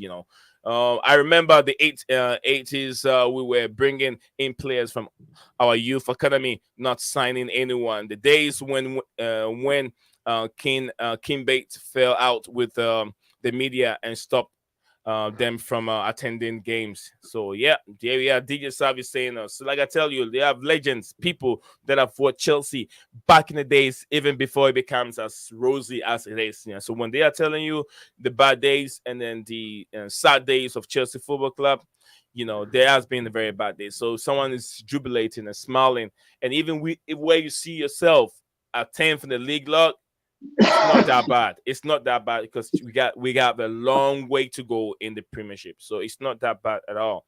So thank you, DJ Sal, for sharing this wonderful history with the viewers, the listeners, and then me myself. Mason will leave. I don't think so. Phil R7. I don't think Mason is going anywhere. Messi is not going anywhere. And that rumors that people keep saying, it is the media that have made that up. Mason did not say he won 300 quid a week. Mason did not say that, and that is not happening. Todd Bowley is trying to get rid of all these player power things going on at Chelsea for years, and he's also trying to strategize the wage bill or the wages at Chelsea Football Club, trying to keep the players at one. You don't want to go back where it flake things. You want to keep the wages the same. Phil, I don't think Mason is going anywhere, but thank you very much, Phil. If you're first time watching us here and you haven't subscribed, do us a favor. We're growing a very huge community, and we stream 6:30 UK time and then 1:30 American time, probably 5:30, 6:30 African time. So wherever you're watching us from, let us know, Phil. Very, very important to us. So your staff will remember those days. Yes, I'm very sure staff will join. He has so much to say in regards to Mason Mount, and also those days when Chelsea don't have that much money to buy players. What's the story behind the contract between Chelsea and Callum Hudson-Odoi? At this moment, it was earlier on before the transfer window was going to be open. I read that Callum Hudson-Odoi wants to return back to Chelsea because I think he fall out with Thomas Tuchel. He doesn't like the way Thomas Tuchel was using him. I remember Thomas Tuchel using him as a right back, right wing, and a whole lot. Callum preferred to play as on the left-hand side. He's a winger. So playing him as a defender and all that kind of stuff makes players suffer. Just like we are all pointing fingers at Mason Mount. He's not playing well because he's been run all over the pitch. Playing as a defensive player, attacking midfielder, left winger, right winger, defensive, and all parts of the pitch. So he's tired. You can tell fatigue is having effect on Mason Mount. For what I was suggesting is it's about time Mason Mount start from the bench or maybe take him out for a couple of games. It's very hard to tell why every coach that comes to Chelsea Football Club play Mason Mount. There is something that we don't see. So if you don't see it, I don't see it, the coaches see it, and they know it better than us. We sit on the couch and on the decks over here and criticize. So we have to be very careful on how we criticize these players. They are tired. So thank you very much. Kim So said, Musa said, what is the story behind? Yes, Callum Hudson-Odoi, I think I've answered you. And also, we're going to have some other answers coming from DJ Sav in regards to the contract between Callum Hudson-Odoi and Chelsea. But he's on loan at this moment at, I think, Borussia Mönchengladbach, if I'm very sure. If I'm right. He's at the German team. What was that again, Stav?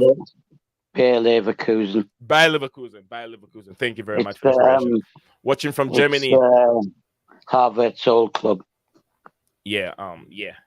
Watching from Germany, he said, "Do you just end? You just end my subscription?" Oh, thank you very much. And I really appreciate it. We want you guys to return all the time. We want to make this platform very, very huge, a big platform. And then without you and me or you and the others over there watching and then contributing in the comment section, we can't make it. And we literally make, I don't know what the subscription right now. I don't even have it. I've closed all my thing. We just made it over 2,000, getting close to 3K. And you and I can make it there. Everyone there, when you come in, and you can also share our videos on any platform that you find us. It's very, very important. So we're going to go on to the bell. Yeah, don't forget to ring the bell. The bell is also very important. Keep the bell active so when we go live, boom, you can join us here and have a say. And also, one more thing I want to say: if you love to have your voice being heard on the platform, be part of our panelists here, you can DM me. I'll send my Twitter link down there. You can follow me on Twitter because on Twitter, we don't get to, on YouTube, we don't get to say when, let's say, here we go, we can put it on Twitter. I can put it on Twitter for you to know. I can go live right away when we have here we go. But on YouTube, I can't do that right away. But on the Twitter section, I can put the news there.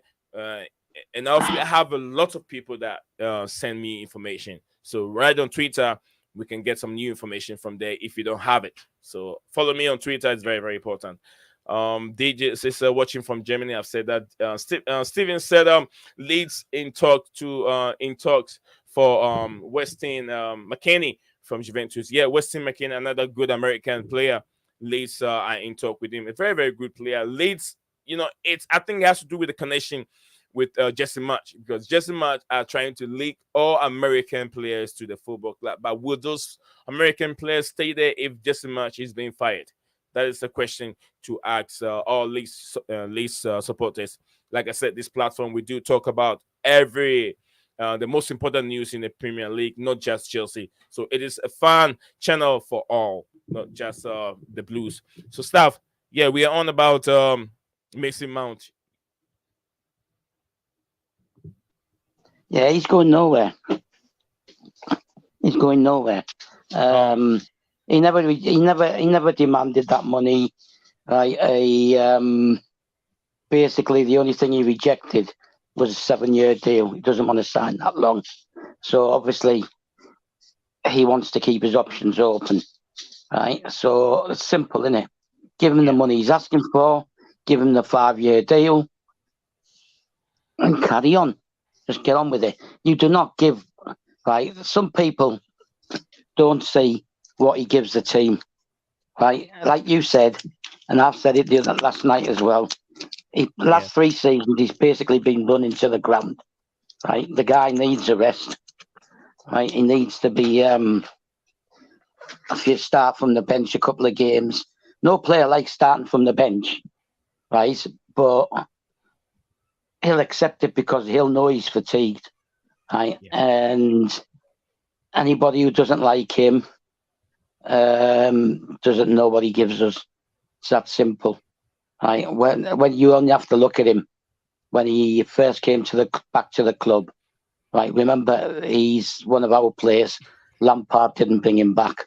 He was coming back anyway.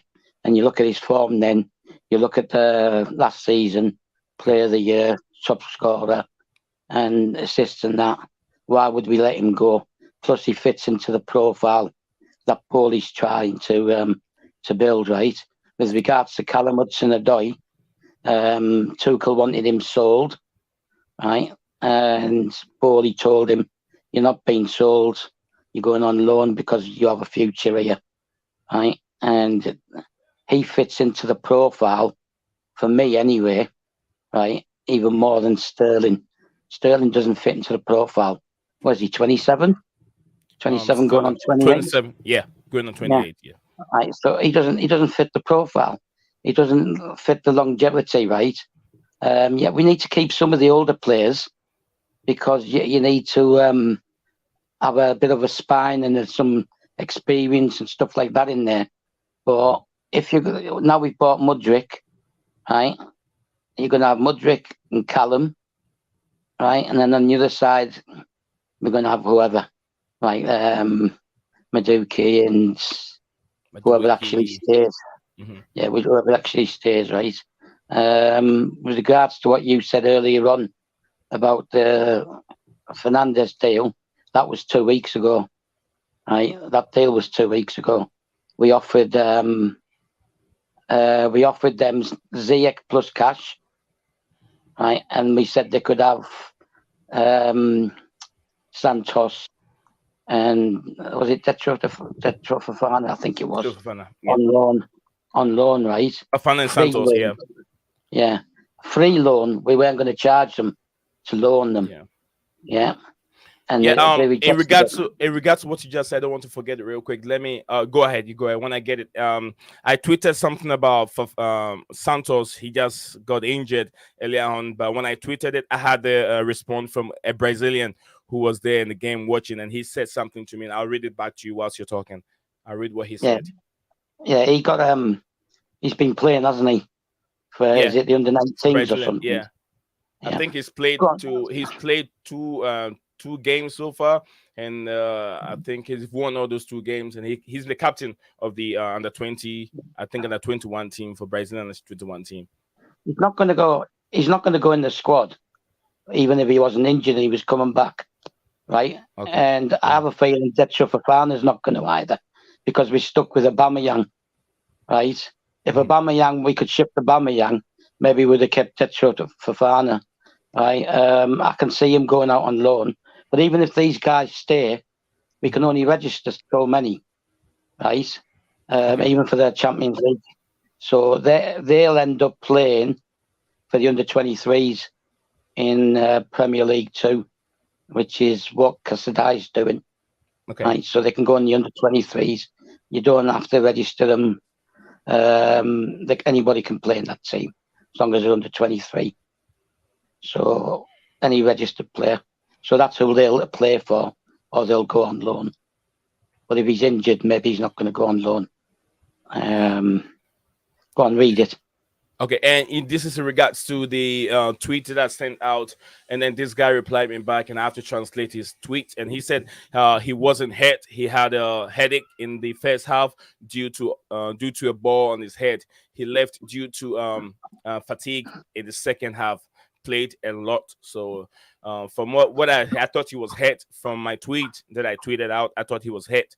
So this is the response from a Brazilian, which I have to make the translation so I can understand what he was trying to say to me. That's replying to Blue Clouds. So yeah, guys, I've sent my my Twitter page. My Twitter page. The link is right there. You can follow me on Twitter if you haven't. I'll always have more news on Twitter also as well. So thank you guys. It's very, very important. We're gonna move on. More comment. Ryan, what do you make of this Mason Mount noise to your football club? Guys, I'll come back to your comment. Do not hesitate. Do not worry. I'm not ignoring your comment. I'll come straight. But I want the panel to flow a little bit. Mr. Ryan, you're on the floor. Mason Mount. Yeah, I can build on what Stav said. Yeah, there's no doubt that Liverpool's interest is genuine. They are monitoring kind of the situation in terms of the negotiations for renewing Mount's contract with Chelsea. It's well publicised. Liverpool have an ageing midfield. They're trying to rebuild their midfields. Their top target is Jude Bellingham. But Mason Mount is a player that Jurgen Klopp likes. He's the right kind of age and profile and versatility. So yeah, I have no doubts that Liverpool's interest is genuine. But there's no way Mason Mount is leaving in the next 6-7 days of the transfer window. That's not happening. So he's going to be a Chelsea player until the summer, which gives the club a lot more time to kind of negotiate. I haven't been following the story too closely, but the kind of odd article I've read seems to indicate, Mason Mount is one of the lowest earners, isn't he?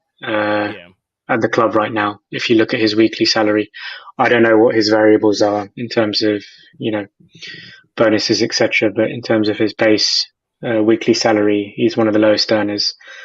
And he wants the club to kind of show that it values him, and wants, values his contribution in the last couple of years. He's a 2-time Chelsea Player of the Year.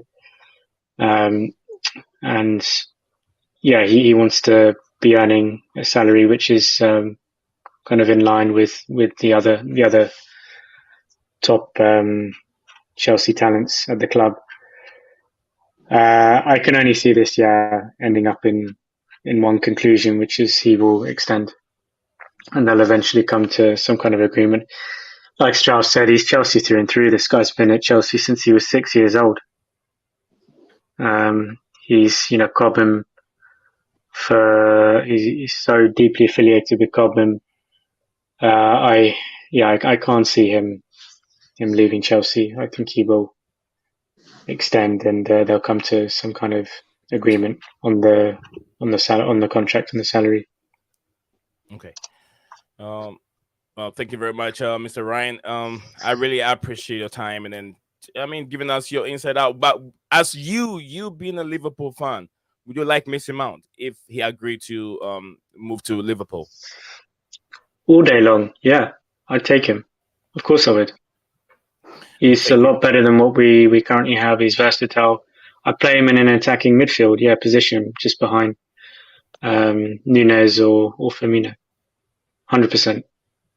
Thank you very much, Mr. Ryan. I123 love you said, wow, you're rocking this likes today with 54 before the stream is even over. Keep up the great work. Thank you very much. I123. I wouldn't get there without you. You, everyone in there, God of Frogs, everyone in there, Don Raymond from Texas, you guys have made this likes and all this stream possible. Without people, without the fun, we cannot survive. So we thrive on the fans and viewers and listeners of this platform. I want to say thank you to everyone that has made this possible. We are still growing. We want to grow a very, very huge fan base. If any platform wouldn't give you the voice, I will give you the voice, and I'll take my time to read what you send down there. And I don't charge a penny to read your comments. I don't charge a penny. Read it as you can. We are all learning, and we're also making friends all around. So big up to you. Thank you very much. God of Frog, he says we should offer Benfica Mason Mount. I don't think Mason Mount would like to travel outside the UK. The UK. English players are not fond of leaving the country to another country to play their football. They're not fond of doing it, and I don't see Mason Mount doing that either. So let's scrap that. God of Frog, thank you very much for that comment.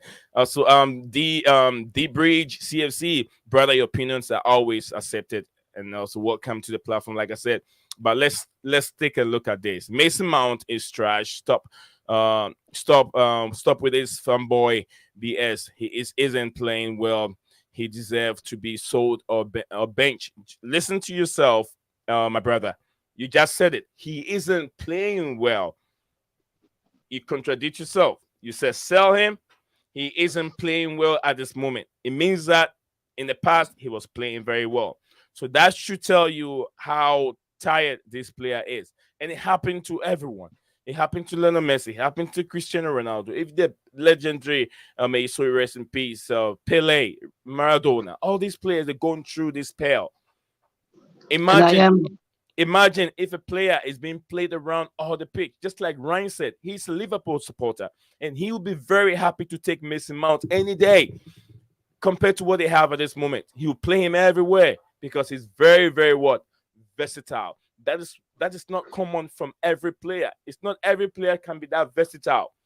When you put him in the midfield, he works. Defensive midfield, it works. Left wing, it works. Right wing, it works for Mason Mount.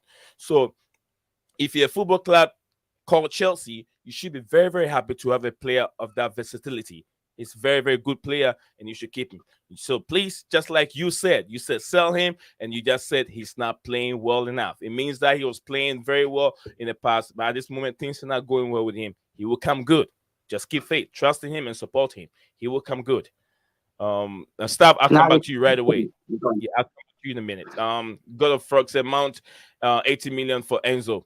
I hope it happened. Joy Owens said, nice job. Big up to you, Joy. And if it's the first time joining us on the platform, you're always welcome to. I think this is second, third woman that is being part of this platform. We're welcoming lots of women on this platform. Joy, if indeed you are a woman, you're always welcome. We want to have your voice. If you want to join the platform, also I'm always hoping to have a female panelist. If you're one of them, you love football, you like talking football, follow my Twitter, message me, and you'll be part of these panelists. I'm just hoping, because the women's voice travels more than even the men. I want your voice to be a woman voice to be on this platform. So if you're one of them, you're welcome to Blue Clouds Media. Mount is bringing issues with Chelsea fans. Joy, I don't think so. It's when people want to make that as an issue. There's so many players on the pitch. it is a teamwork. It's not just Mason Mount alone. There are so many players that are not playing good. So if Mason Mount had his issue to really become small, so let's not single individual. It is teamwork. Let's see that way. So thank you very much, Joy. Chat said Brighton just up the price for Caicedo, now even 100 million. I don't see that deal happening this window. More likely, some or more like some. If they up the price, then it means that Brighton don't want to sell, because Caicedo doesn't worth 100 million. Without doubt, he doesn't worth 100 million. If they up the price, then it means they don't want to sell Caicedo this January transfer window. Thank you very much, Chad. Kindly, what are Chelsea's injuries and the time they're gonna be available to play? I'll give you that update to you, Steven. If you hear that, Steven can forward that update to me real quick whilst we're here, and I'll tell you when some of the players, some of them have already returned. Some are doing individual training by themselves, but a lot of them have already returned playing with the other team. I think Ben Chilwell is doing individual. Ben Chilwell is doing individual, and also I think Reece James is training with the team. Kante is doing individual training, so they're not far off. I think when they return, we should have João Felix. We should have João Felix back when we return from the break. And also, God of Frog said Darwin Nunez feeding off Mount side passes and then backward passes. Oh, come on, God of Frog. Come on. Darwin Nunez will come good. When he starts banging in the goals, you'll be like, wow. Because there is a good player in him. If you've watched Nunez very well, he runs into the channels. His runs are very, very good. He doesn't make that many offside. No, like Timo Werner was doing. He doesn't make that many. But then the finishing is what Daniel Nunez is lacking. So imagine if Nunez finishes at clicking, we're going to see a beast at Liverpool very soon. He's going to turn to like Fernando Torres. He's good with his height. He's good in the air. Also, good with his feet, but the finishing, he's not there yet, but he'll get there. Staff, you want to say something about this Mason Mount thing from one of these? Yeah. What's Darwin Nunez feeding off Mount side passes and backward passes? It's right? just a little negative from my brother God. It's just a little negative. Well, there's players in that Chelsea team, right, who do that all the time. They don't do anything else, right? We all know who that is, so I'm not going to mention names. What I'm finding disturbing, and tiresome, right? And as a long-term Chelsea fan, right, I'm actually going to say this: disgusting, right? Is some of the comments about Mason Mount, right? The guy, right, has been. And from what sorry, staff. From what staff is not, it's not directly to God of War or anyone that has any negative on Mason Mount. He's just giving directly to the fan base, generalize to the fan base. So please do not take anything personal if you're listening to what he's saying. I'm trying to explain more, generalize what he's saying to some fan base that are, saying all that kind of stuff to Mason Mount. So go ahead, staff. Yeah. I'm finding it disgusting, to be honest. The guy has been Player of the Year, right? He's only 24, just turned 24, right? He's been Player of the Year 2 years in a row, right? He was probably one of our best players 3 seasons ago as well, right? He was top Premier League scorer last season, right? Most assist maker. And I keep hearing people saying, oh, he's greedy, or he's this, he doesn't pass, he doesn't that. Every player on that pitch, right, if they see a shooting opportunity, they should take it, right? We might think they should pass it, right, but they're on the pitch. They know what they can see in front of them. They know if there's a space there to shoot into. And one of the biggest complaints I've heard on other platforms, like channels, right, is that we don't shoot enough, that players are scared to shoot. They don't shoot from distance, right? There's a reason he's both the top assist and top scorer, right? It's just that I can't. I'm reading some of the comments coming up now. Someone just said he doesn't get enough stick, right? It's ridiculous. Absolutely ridiculous. Okay, I'll tell you what. I'll ask everybody in the live chat. Yeah. Yeah. Right. They listen. Yeah. Yeah. If you want to get rid of Mason Mount, tell me who you want to replace him. And if you want, tell us who you want to replace Mason Mount with. Is it has industrials has Mason Mount? If you don't like him, you need someone with legs. And the Premier League is not a no-going area. You need to be a player with legs, not just technical alone. We have the Junior with all the technical ability, but then his problem is the strength, the legs to run. He doesn't have it. So it's not just technical alone. You need the strength. So excuse me. Let us know who you think you can replace with, and how much have you seen of Enzo Fernandez. Enzo Fernandez is not proven yet in the Premier League. He's yet to come in and adapt.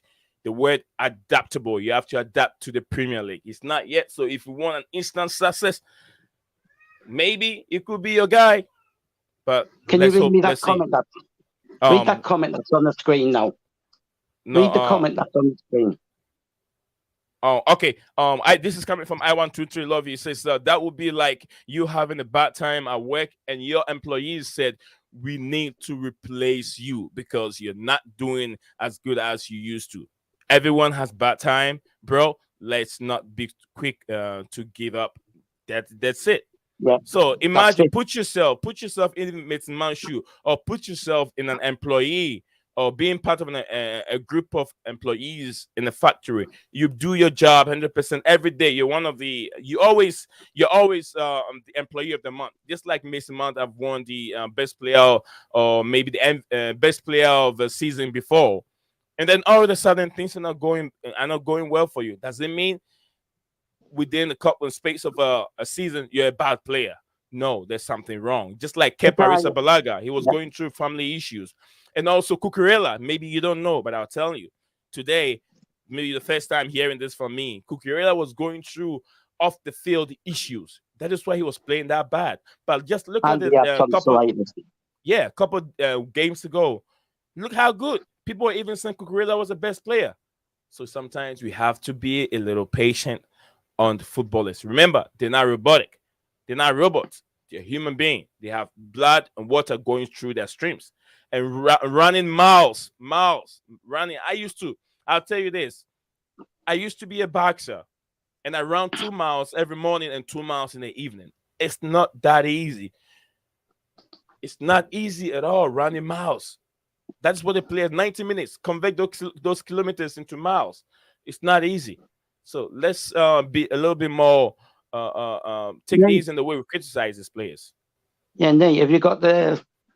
Because I'm on my phone, I can't bring up the statistics, right? And my wife's using the tablet. Who's our top scorer? Well, Mason Mount.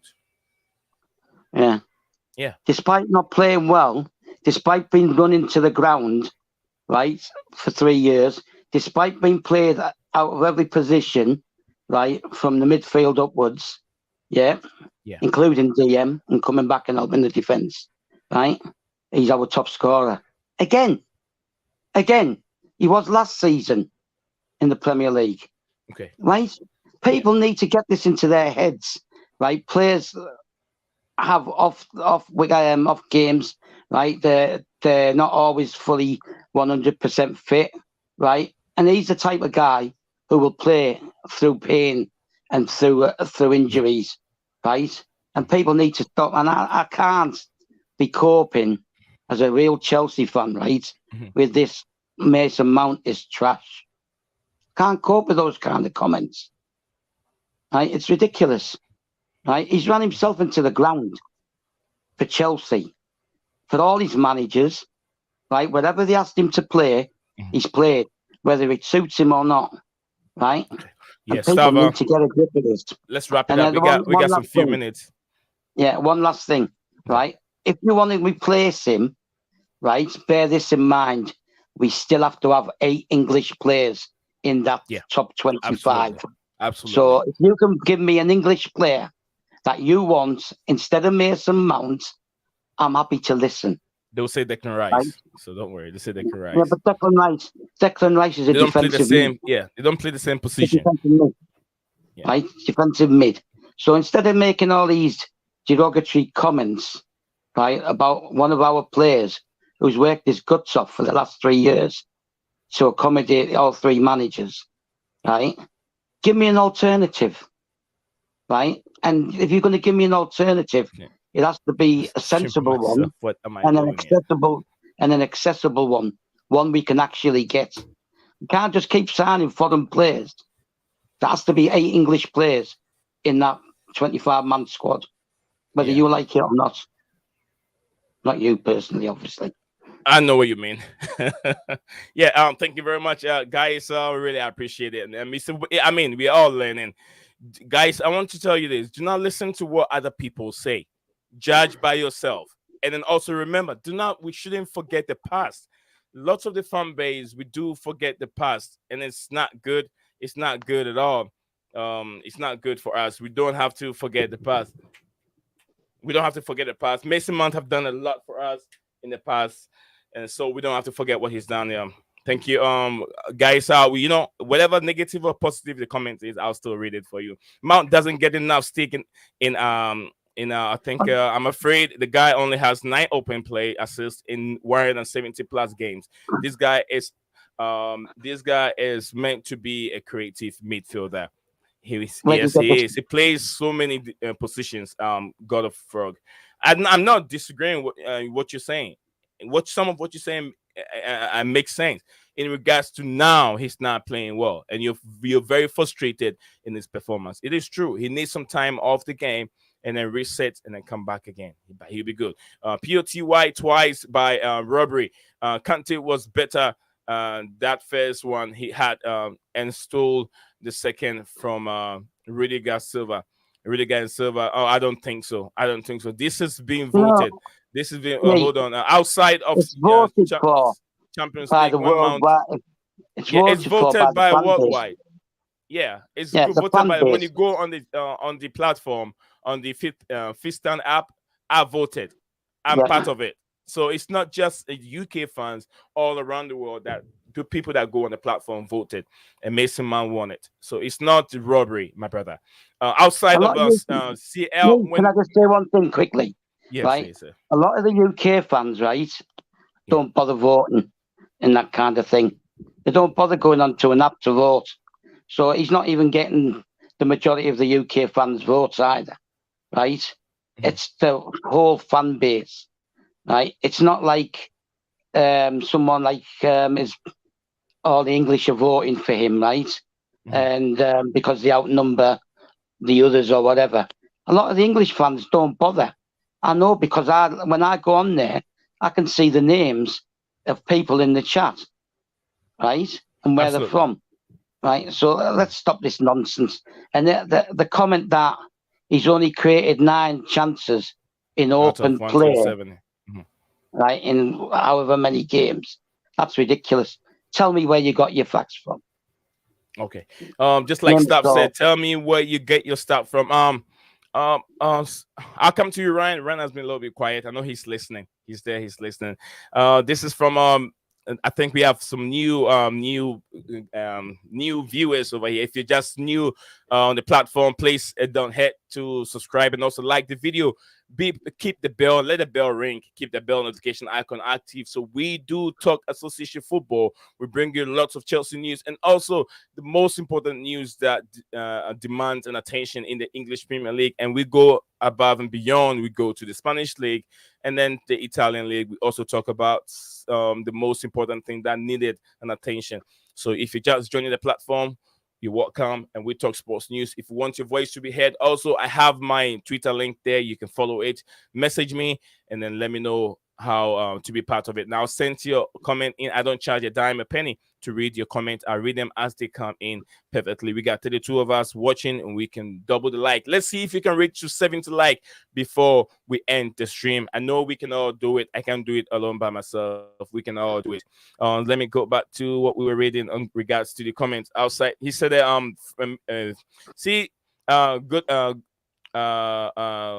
I think God of Frog said outside of Champions League when Mount stole that award, Kante was more important and we were shit everywhere else.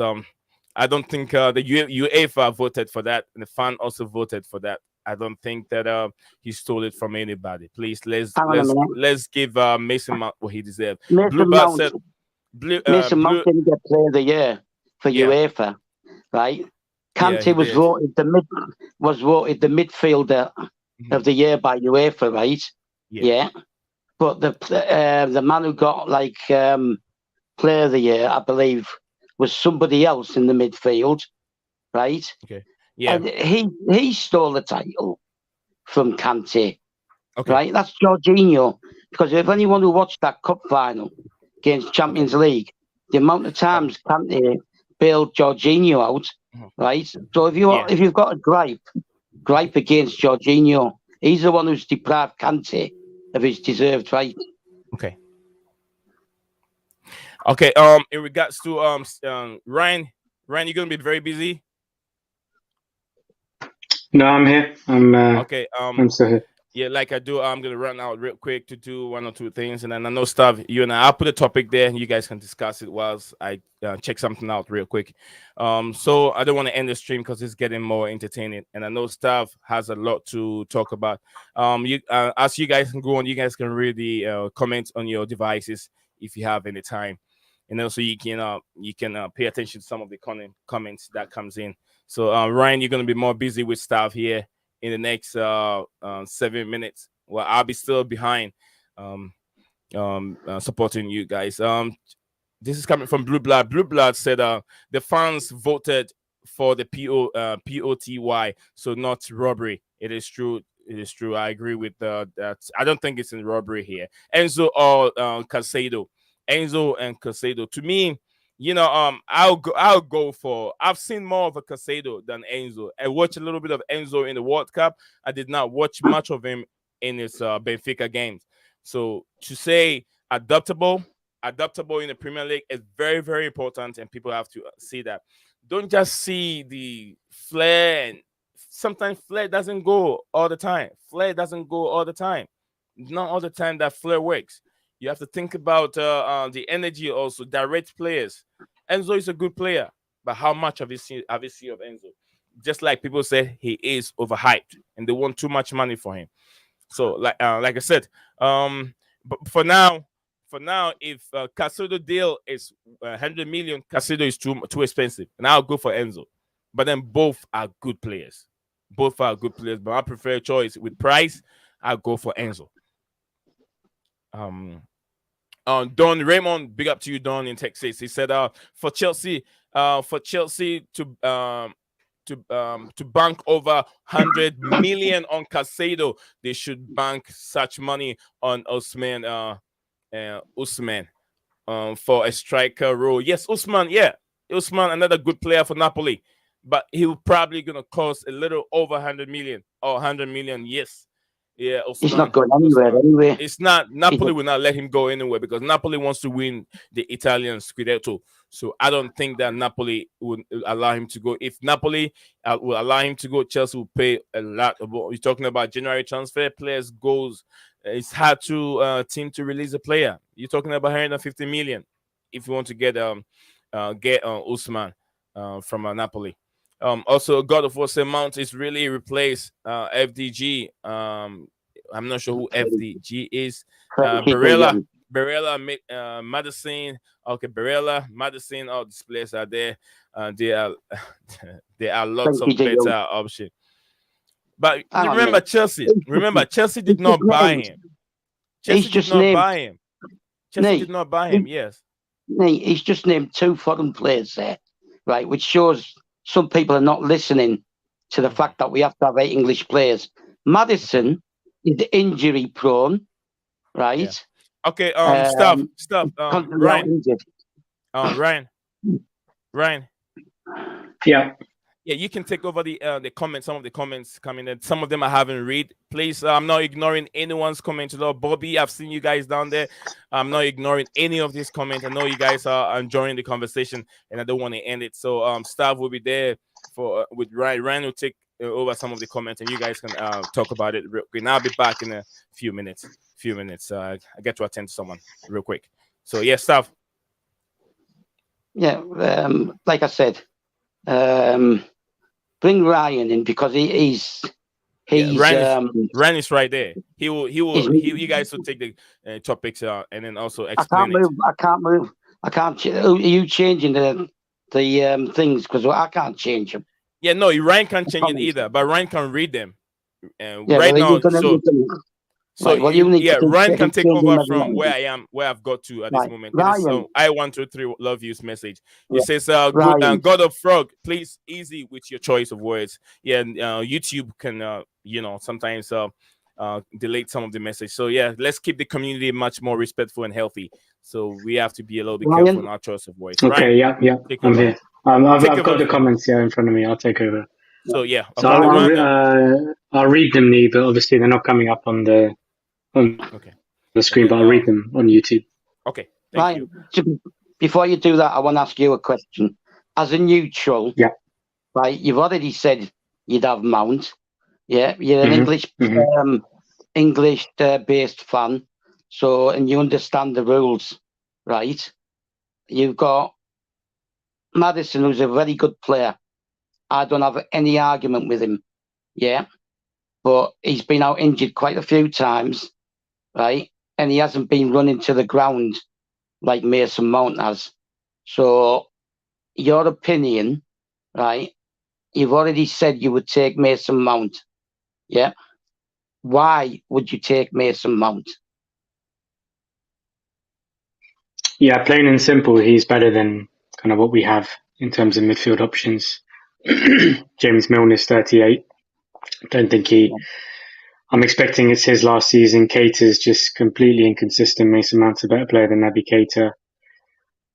Jordan Henderson is also getting on. He's just lacks quality. I think Mason Mount's a better player than him in all aspects. And Oxlade-Chamberlain injury prone. Do you notice Mason Mount's work rate? Absolutely, 100%. That's one of the best qualities he has. Yeah. Listen, and I agree with what you're saying before, that you can't. He's having a bad season, but he's not the only one. And you have to look at his entire career and how he almost, he's a victim of his own success because he set such high standards in the last couple of years. And he is only 24 years old as well. Young players especially, they're going to have ups and downs. You can't judge him off this season. And I think that's the mistake modern fans make, is they're too tunnel vision and too short term in kind of judging a player. Yeah, yet we've still got worse players in that team. Even though he's off form, there are people who are even worse, right? And produce less than he does. But for me, right, it seems that people have an issue with Mount, right? Some people have an issue with English players, not just Mount, right? This is an English club, right? The rules, UEFA rules dictate that every club in every country, right, has to have 8 homegrown players, right?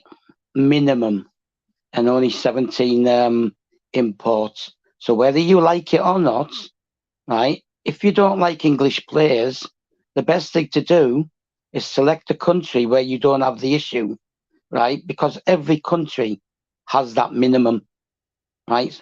So it's the same in Scotland. In Scotland, right, because the Scottish FA is separate from the English FA, right? If you haven't trained that player, then he's not homegrown, right? If you go and sign someone, right, like we did with Gilmore's homegrown because we've had him for 3 seasons. He's played for the youth team. We've trained him, right? So yeah, I think that's the key point as well. That sometimes people get confused. They think, when we're saying homegrown, it has to be English. It's patriotic. It's irrespective of nationality. It's that, prior to the player's 21st birthday, right, they have to have done 3 seasons with that club. Correct. But the point is, you still have to have been trained by the club, like you just said. Correct. For 3 years, right? Hence why Christensen was considered homegrown, right? Yeah. For example. Aki. The other one that comes to mind that Ake as well. I remember Arsenal, Fabregas. When he joined Arsenal when he was 16, he was always homegrown. You still have to be produced by the club, right? Yeah. But predominantly, the vast majority will be either English or Welsh, because the English and the Welsh FAs are sort of combined, because there's a couple of Welsh teams in the English league, right? But if you're Scottish, you have to be home produced, right?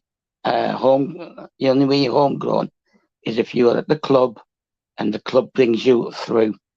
Otherwise, you can't play for English clubs.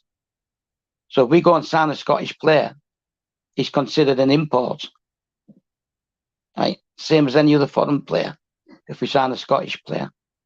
And people need to get a grasp of this. We either have to have English players or young kids who we brought through.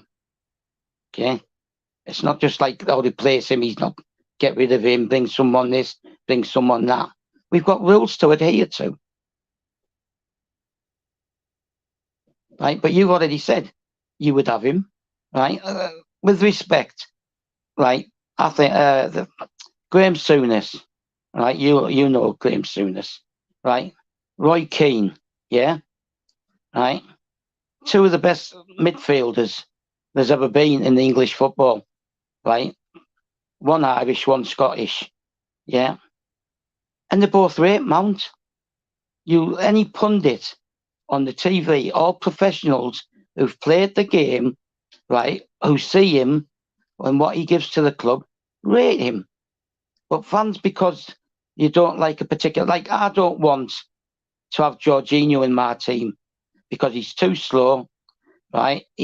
Can't resist the press, right? He's easily dispossessed of the ball. A lot of his passing is loose. His forward passes, long distance passes, maybe one comes off during a game. Yeah, right?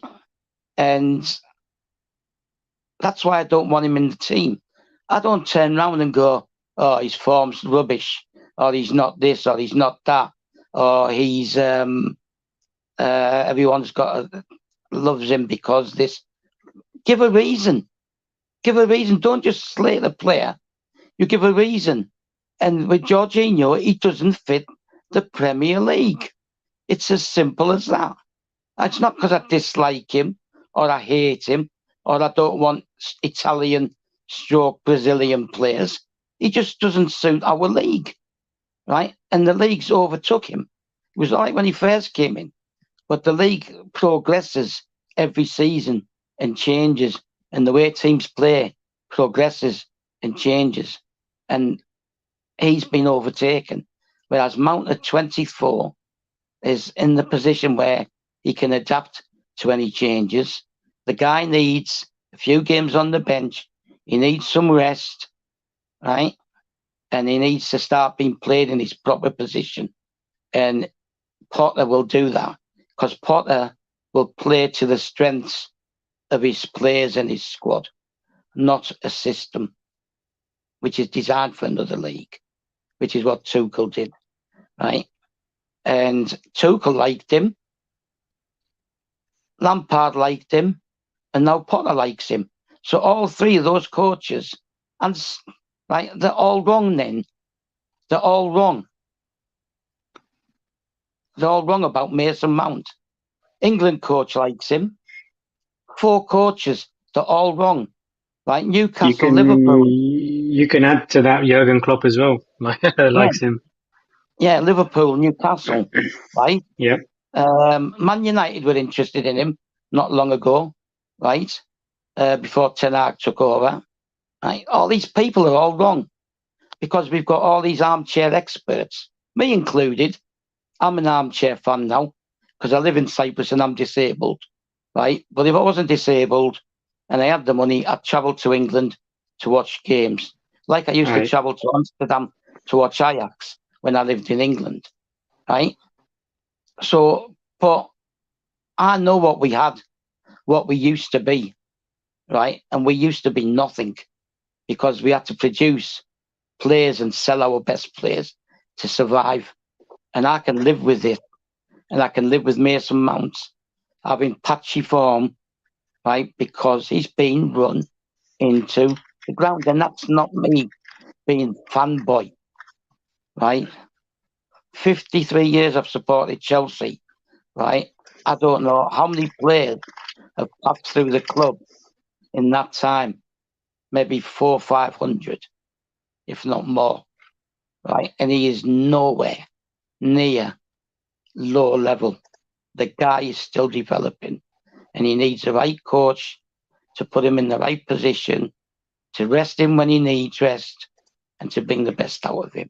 And he will come back, right? And he will be scoring, and he'll be at the top of our score charts. He'll be in the top 3 at least, and assists again. So we need. I'm struggling to cope with the hatred directed at him. Right, after all these years, I've seen players, right, who are far, far worse than him in my time. I've seen some real bad players. Right, just be grateful that we've got a player like him, right, a player like Gallagher as well, right, a player like Chalobah, all these young lads, not just the English ones. I never wanted to sell Gilmore. And he's Scottish.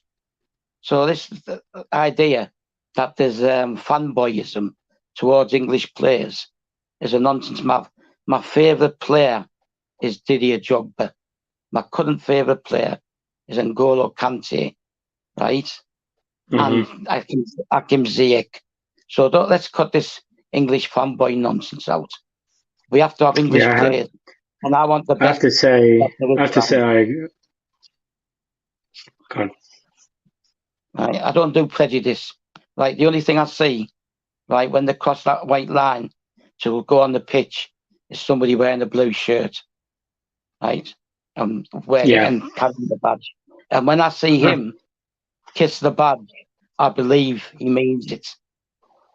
He's not sucking up to fans. He's been there since. No. Yeah, I have to say, I think I 100% agree with what you've said. Form is temporary, class is permanent, and Mason Mount will be back to his best.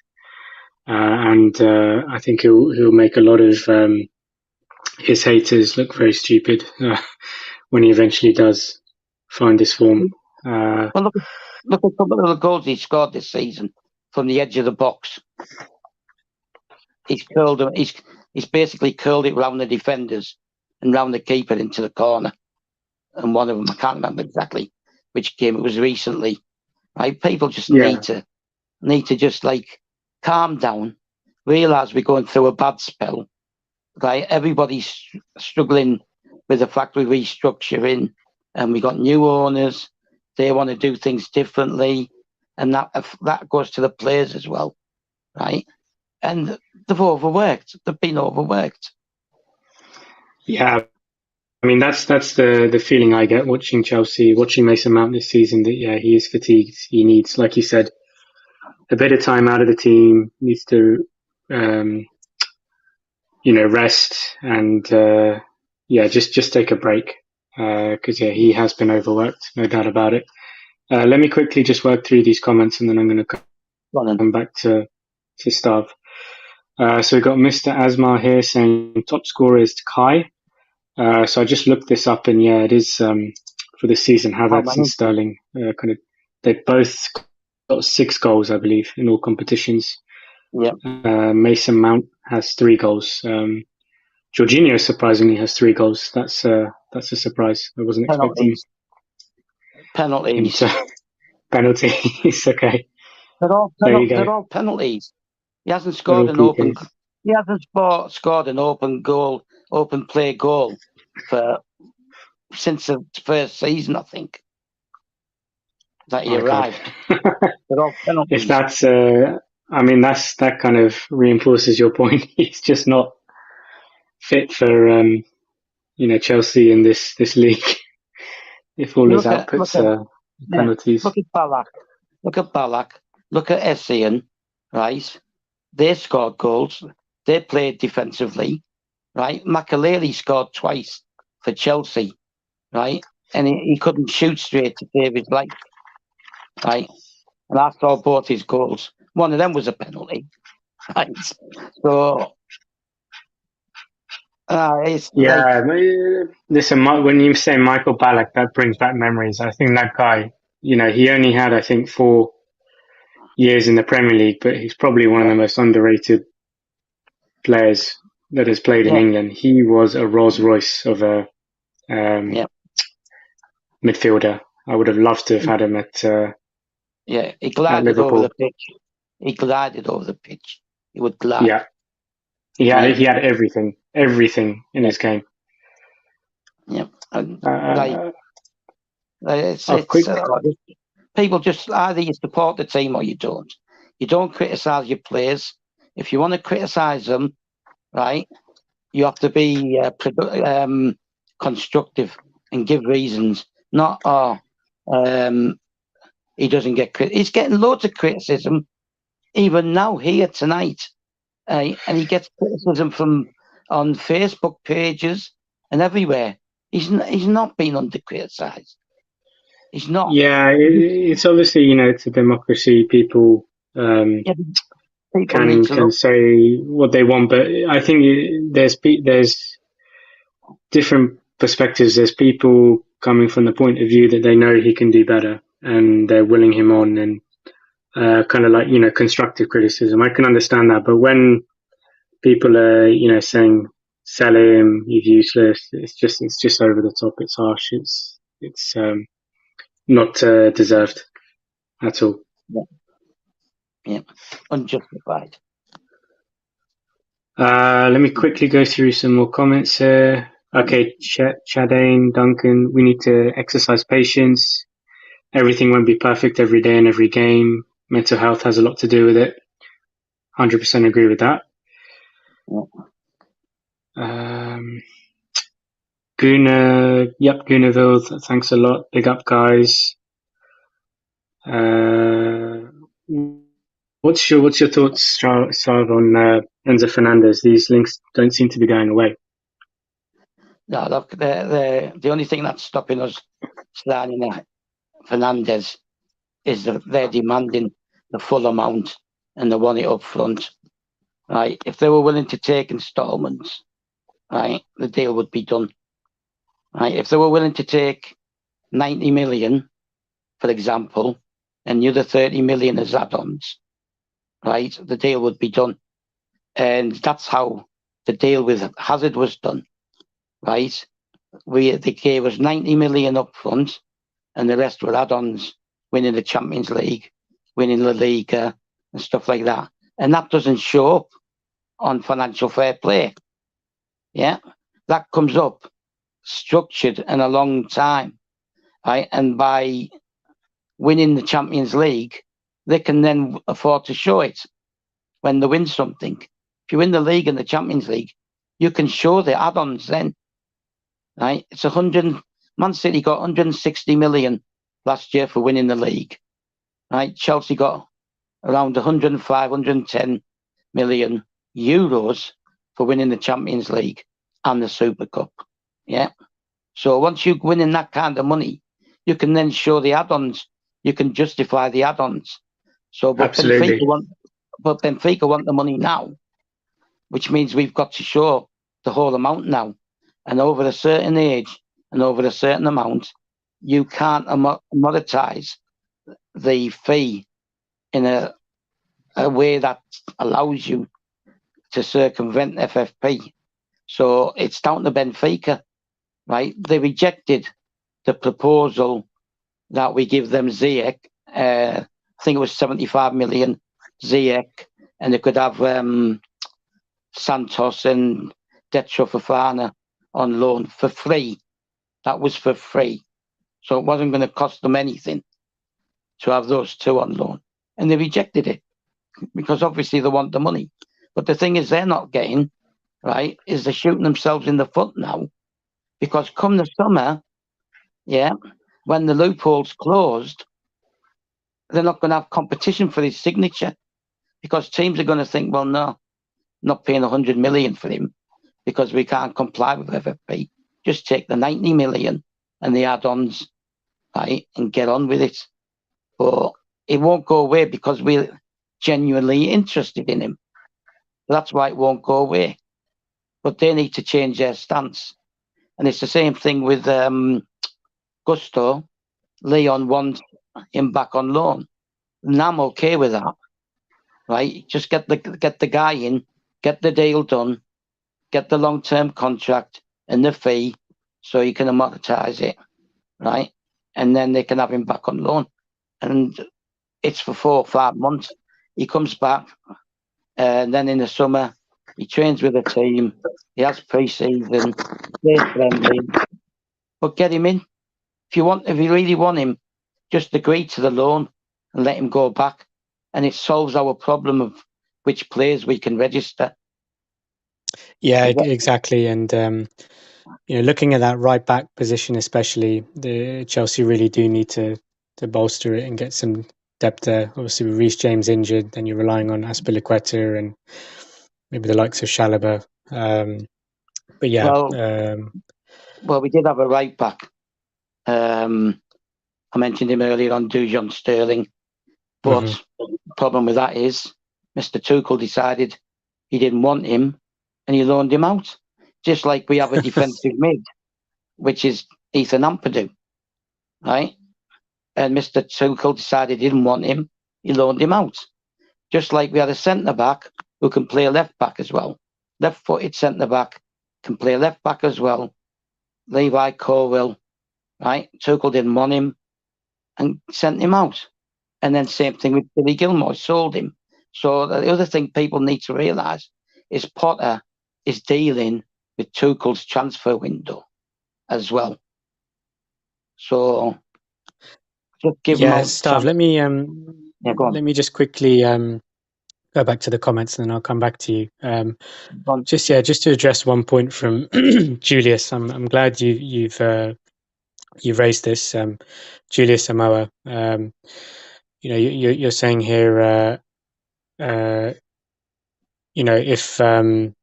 this is to do with I think we gave our own personal opinions about Mason Mount and about the kind of negativity towards him. So Julius has said here, if we're all wrong, our opinions are all written here already. There's no need for us to subscribe to this channel. So yeah, just to respond to that, that's absolutely not the case. We welcome everyone's opinions on this channel. That's why obviously we follow this chat closely. We're reading out what you're saying. We're not forcing our opinions. This is just kind of a constructive discussion, and we're sharing with you what our thoughts are. But we respect all opinions. If you're not Mason Mount fans or whatever the player is, then please feel free to voice that. The purpose of this discussion is not to say, what's right and what's wrong, what's black or white. We're just, panelists, and we have our kind of own personal views, and we're discussing that. Nobody said that. And I think I123 is kind of gone stuff. Yeah, no one said that people can't voice their opinion, right? Yeah. And no one's saying that they're all wrong either. What I'm saying is, if you're going to criticise him as a player, right, be constructive. Give reasons why you don't think, right, that he should be in the team or he should be at the club or whatever. What I don't like is when someone comes in and says he's trash and things like that. I can't abide with that. That's what winds me up, right? So we just need to be constructive.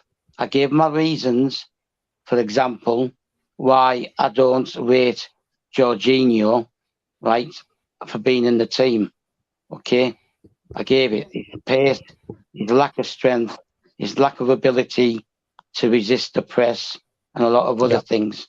If you're going to tell me Mason Mount isn't good enough, tell me he's too slow, he's too weak, right? Or he doesn't work hard enough, or however you see it, right? But don't come in telling me he's trash. He's not trash. Okay. He's a full And, England international. Yeah, obviously Nazan is back now, but Nazan, we're just going to hand over to you. And there's just one comment from Julius Samoa. I don't think you've might have reached it yet, but he's just saying about This one? Is it this the one? panelists respecting other views and opinions. I can see the comment on I the think bottom. it's at the end. And yeah, Stav and I are just saying we respect all opinions. It's just make sure it's constructive, and obviously if you're giving an opinion, have some facts and some evidence to back it up. You just Nay, Yes, I don't know who it was. Someone just removed the comment, right? The one previous to this. If we have to have an English player, right, then get Jude Bellingham, okay? Right, that's what the previous person said. It was one of the ones who was criticising Mason. First of all, they want 150 million for him, right? For Jude Bellingham, yeah, right. That's the first thing. Secondly, Jude Bellingham is a totally different player from Mason Mount, right? Jude Bellingham is like a hybrid defensive mid, right? He's more like Kante, right? Mason Mount's an attacking mid. That's what Mason Mount is, an attacking mid. So you're throwing names at me again, and you're not even picking players who play in the same positions, right? And you're not going to get Bellingham because they want 150 million for him. And ultimately, we still have to balance the books. So if you want Enzo Fernandez or Calcedes, right, and then you want Bellingham as well, you're not getting two of them. You're only getting one. And once you go over a certain level of fee, you can't amortize it. The bulk of it then has to be shown up front, right? And if Dortmund want 130 million or 150 million up front, doesn't matter how old he is, right? Yeah. Once you go over a certain level, you have to show the vast majority of that fee. So when you're team building, show a bit of constructiveness, right? We cannot have 2 or 3 100+ million signings. We will not get away with it, right?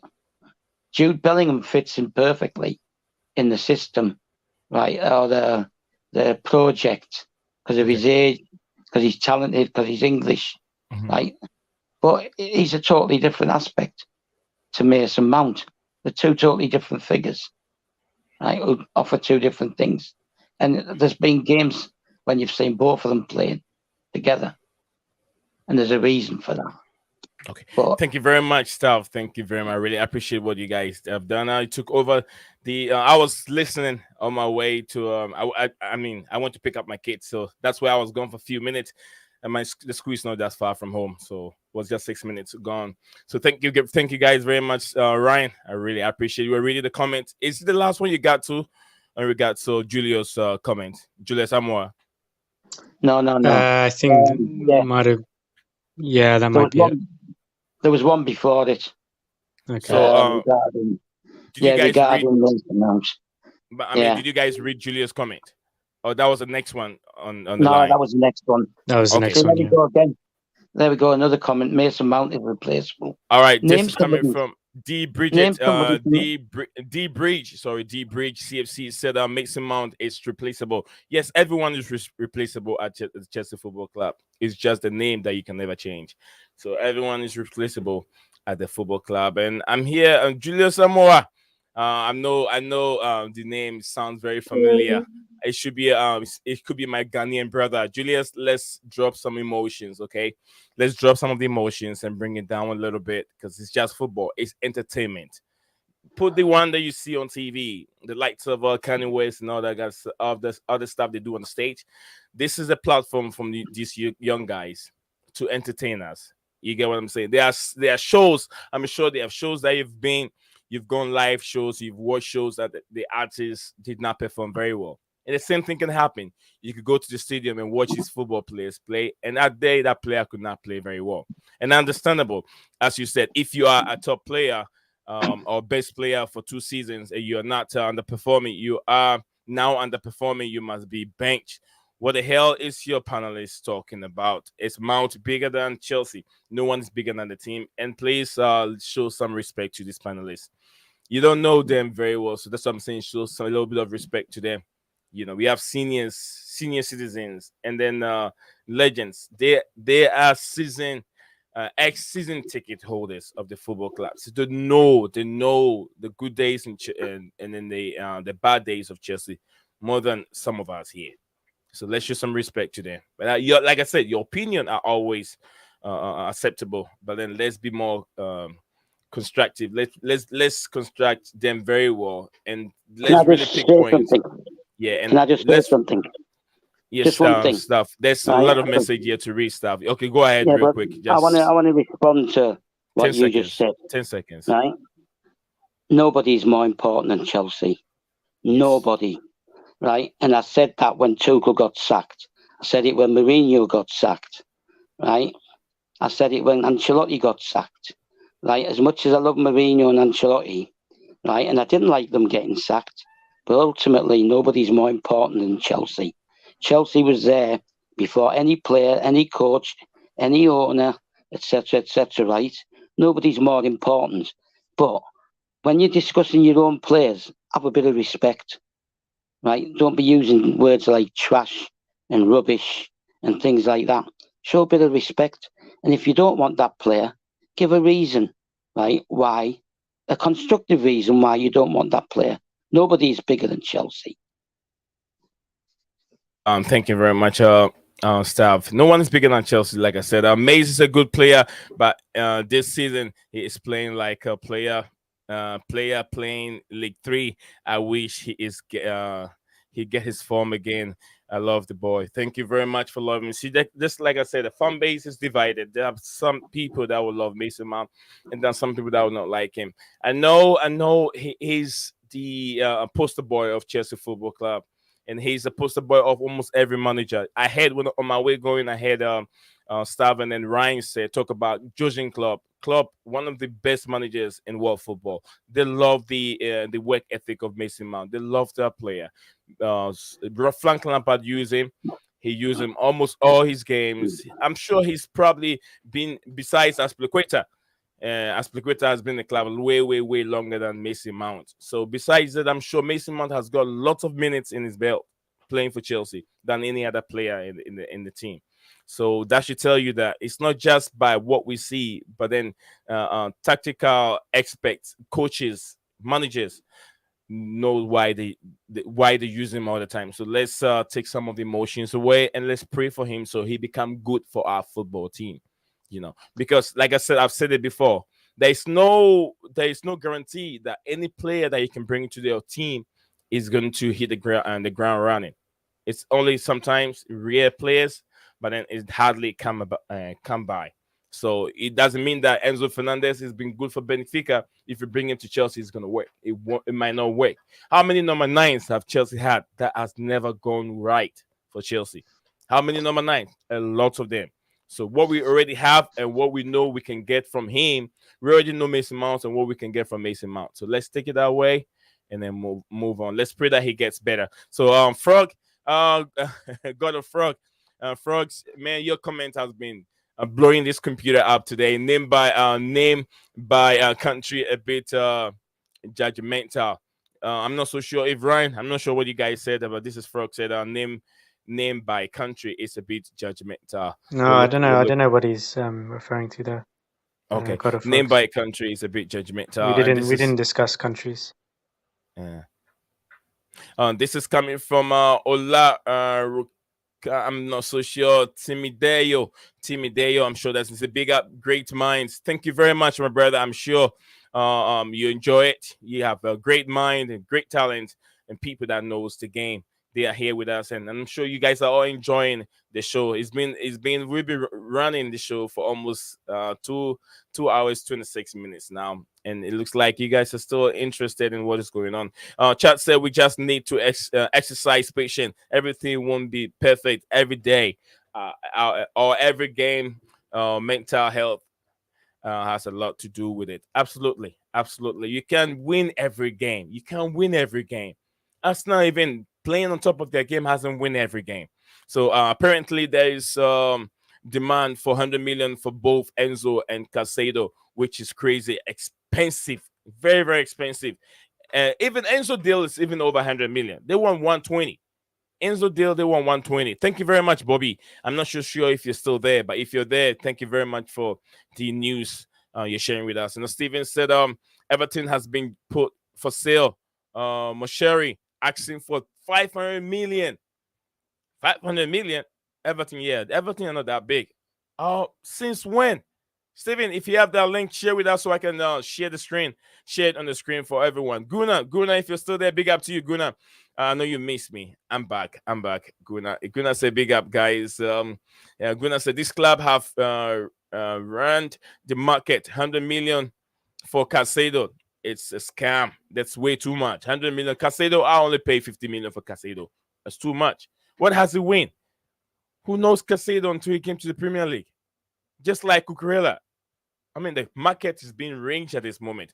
God was what is homegrown player? It has a relatively simple definition. For a player to be considered homegrown, they must have played for an FA affiliated club for at least 3 years before turning 21. Staff knows much more about this. Staff, I'll come back to you on that.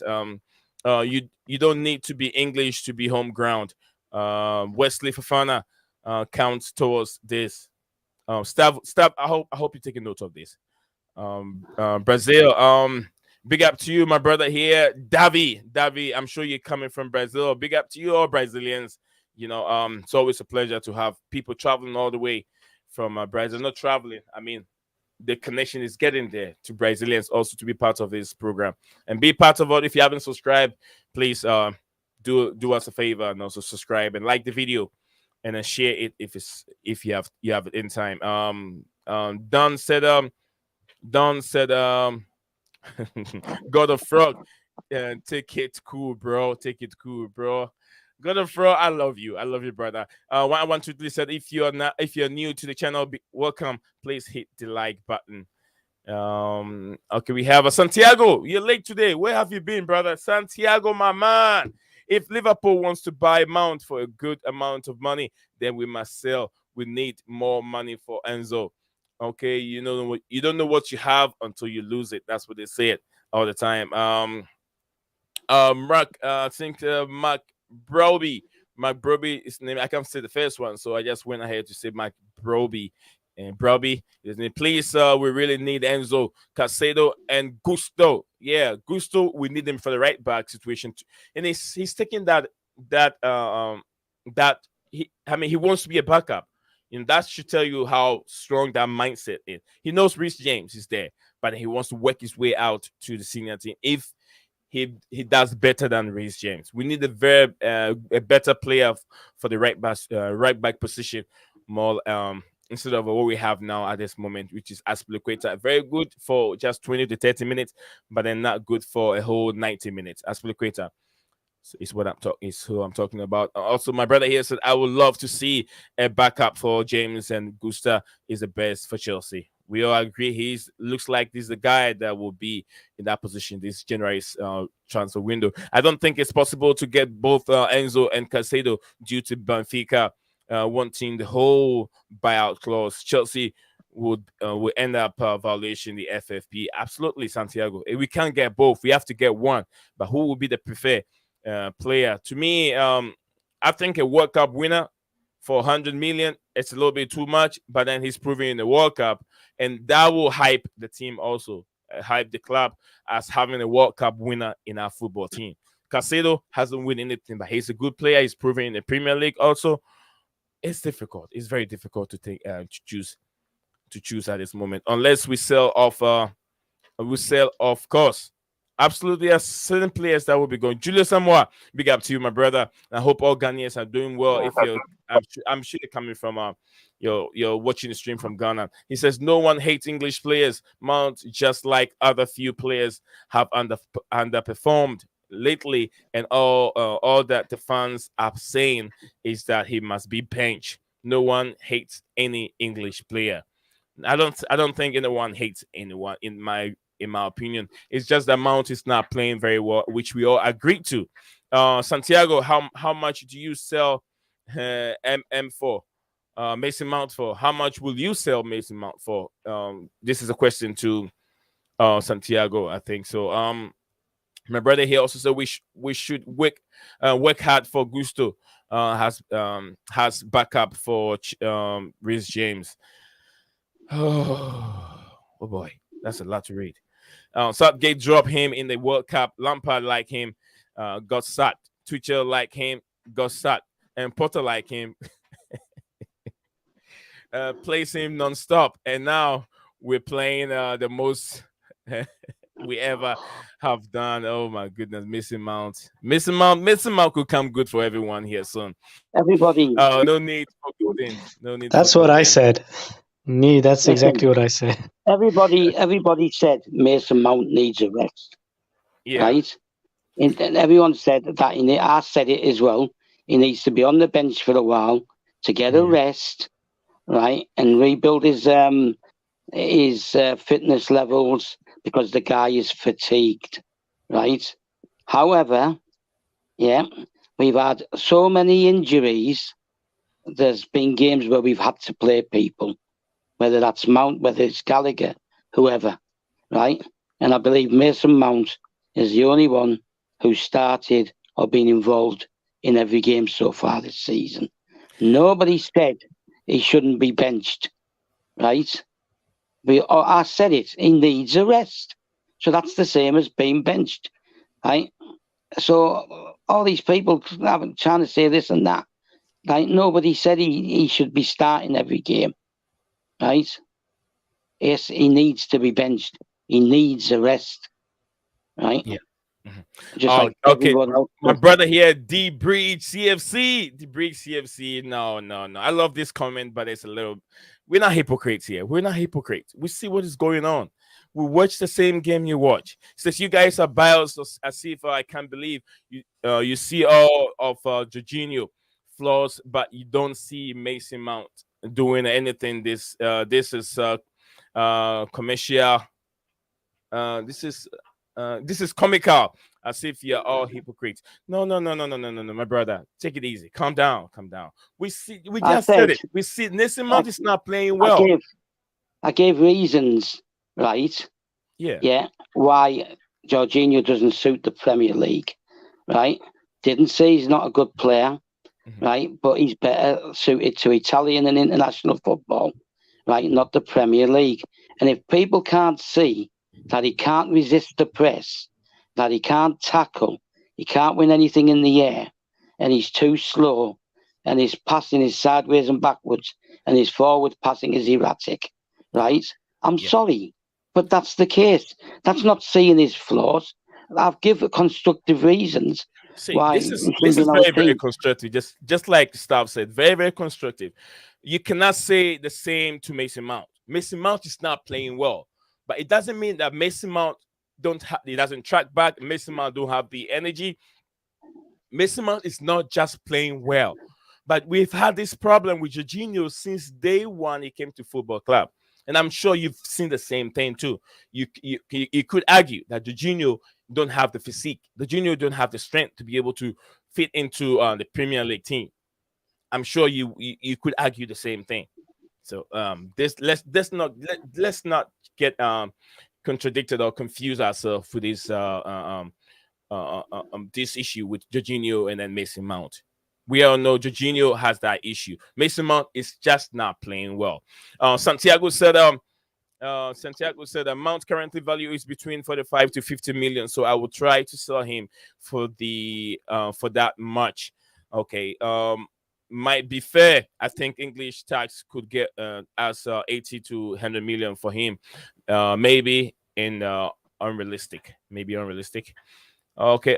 Sap said DJs Bobby Smoky Signal said club like Liverpool, Arsenal, and Manchester United are your media establishment club.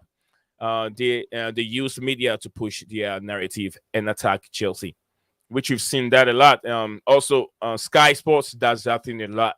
Sky Sports, with look with the spending of Newcastle United. I've never seen the spending that Newcastle United have done or Manchester United have done lately on Sky Sports. But just a couple of days ago, Chelsea spending was already on Sky Sports TV. They were talking about it, which don't make sense to me. Julius Samuel said, if we are all wrong and your opinion always right, then there is no need for us to be here or subscribe to this channel. Am I right? Absolutely. Brother, it's not a force. We're not forcing you to subscribe to the channel. We're having a discussion. And if you want to stick to your opinion, fair enough. That is your opinion. But we are telling you to calm down. There's nothing you can do. There's nothing you can do to take Mason Mount out of the football club. He's been registered. It's an economy product. He has a contract. What can you do about it? I'm just telling you to calm down. Calm down. High blood pressure. Just calm down. If you don't want to subscribe to the platform, that is fine. We don't force people to do what they don't want to do. It is not fair to us. You do it on your own prerogative. You do it on your own prerogative. It's up to you if you want to subscribe to the platform. There's a difference, right, between giving constructive criticism and coming on and calling one of your own players trash. I never called Jorginho trash. I never said anything derogatory about him. I gave my reasons why I believe that he hasn't got anything to offer us if we're going to be challenging for the championship, right? I don't care about English players or whatever, they're all blue, right? But something people need to take into consideration, right, is the people who actually go to games on match days actually want to see English players on the pitch as well, right? And they're the ones who are basically on a weekly basis funding. It's the same thing with the away support. They're paying to go away, right? And they want to see English players as well. And UEFA do as well, because they want to see Italian players in the Italian league, etc., etc., etc. There is absolutely no need to come on any vehicle, any platform, and call somebody trash, right? That's right. It's not acceptable. It's not acceptable. You can't call them trash. Imagine. The guy is, right, fatigued. Right? He's had 3, and he was even running to the ground at Derby. We're talking nearly 4 years where he's running to the ground. We discussed him the other night, right? And I mentioned when he was at Vitesse Arnhem, right, where he didn't play from the beginning of the season.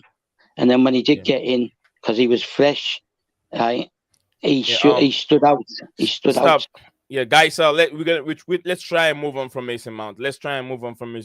Because I have so much topic we can't even get it all back. The stream has to come to an end one way or the other. There's another day tomorrow. Mason Mount conversation will come again. So let's try, guys. Let's try and move on from Mason Mount. I'm trying to read more comment. The comments keep coming. I'm trying as I've left so much behind. But there is this Santiago said, but it's a realistic part. Though we need to sell players. If Mount has value, then sell him. If Todd Bowley, Tuchel doesn't, it's not Tuchel, beg your pardon. If Potter doesn't need him and he wants to sell him, yeah, so be it. I can't stop Potter. I can't stop Todd Bowley from selling him. We're just supporters. We're just supporters. I'm a host of this platform. We're having a discussion. That's how we get the news, and then we come over here and then have a debate or argue on this thing. And you have your opinion, I have my opinion. But we have to just watch some of the words that we use. As Chelsea saying Malo Gutso, I'm sure they have. That is why they're working very hard on him. I want you to love you, sir. Julius, everyone is right to their own opinion. Your feelings are welcome, and no one expect you to leave this channel because you don't agree. No, yeah. Thank you very much. I 123. I see we got people that are backing and listening. Bobby Smokey Signal said that the last thing Mason Mount need is all this noise from Liverpool. That's something that he doesn't. Yeah, I mean it's not happen. It's not going to happen. But then it's another smoke in the air. He needs a little time off of the limelight to recharge his batteries. That's what I also said earlier on. Everyone is vowing that Mason Mount needs a couple games off so he can reset himself. Julius, even if the panelists think you are wrong, it doesn't mean you are wrong. That is their own personal opinion, which doesn't always count. Thank you very much. I 123 love you. Julius somewhat said that I 123 love you. Then please kindly tell your panelists to respect other views and opinion and stop saying we are all wrong. Mount is not bigger than Chelsea. They did. I don't think they did say that. No, they we definitely didn't say that. Right. I don't think they said that. They were just pointing fingers at certain ways that are being used, but you can't call an individual Mason Mount a trash. I mean, that word is very, very hard. It's too hard to use that word on a fellow, someone that makes you happy, someone that was part of the team that won Champions League for you, someone that was part of the team that won the Super Cup for you, the World Club competition. You cannot call him trash. You cannot call him trash. That is all they are defending. They're defending him because of the words that was being used on Mason Mount. I think Aston is better than Enzo and Caicedo. Chelsea should consider this signature. I'll check into that player, Aston.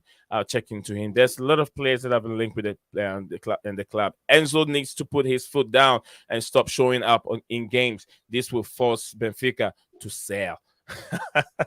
I agree with Julio Zamora. This is coming from Diego Costa. I agree. I mean, you all agree and disagree. So yeah, there's nothing wrong if you agree with what Julius is saying.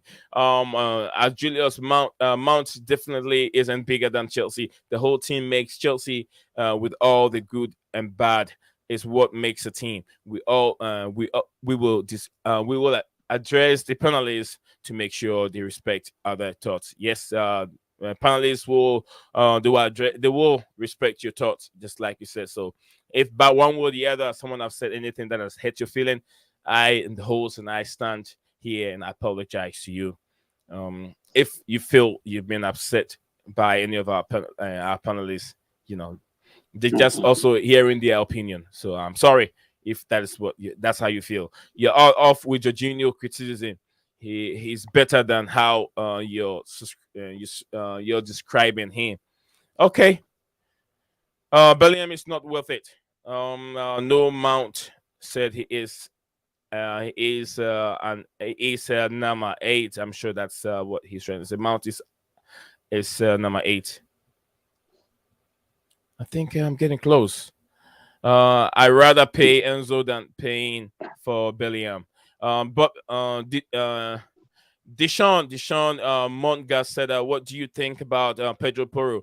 Pedro Porro has been linked heavily with Tottenham Hotspur. It looks like Tottenham Hotspur will be finishing the deal. Pedro Porro is a very good player. I even made a video on Pedro Porro, but it looks like his destination will be Tottenham Hotspur at this moment because Fabrizio tweeted on him, and it looks like the deal is getting close. 100 million is too much for Caicedo. It's a depth request and could scooper the deal. I'm sure that's the right way. Scooper the deal. Santiago said that there's too many players out there like Caicedo. Enzo is more real.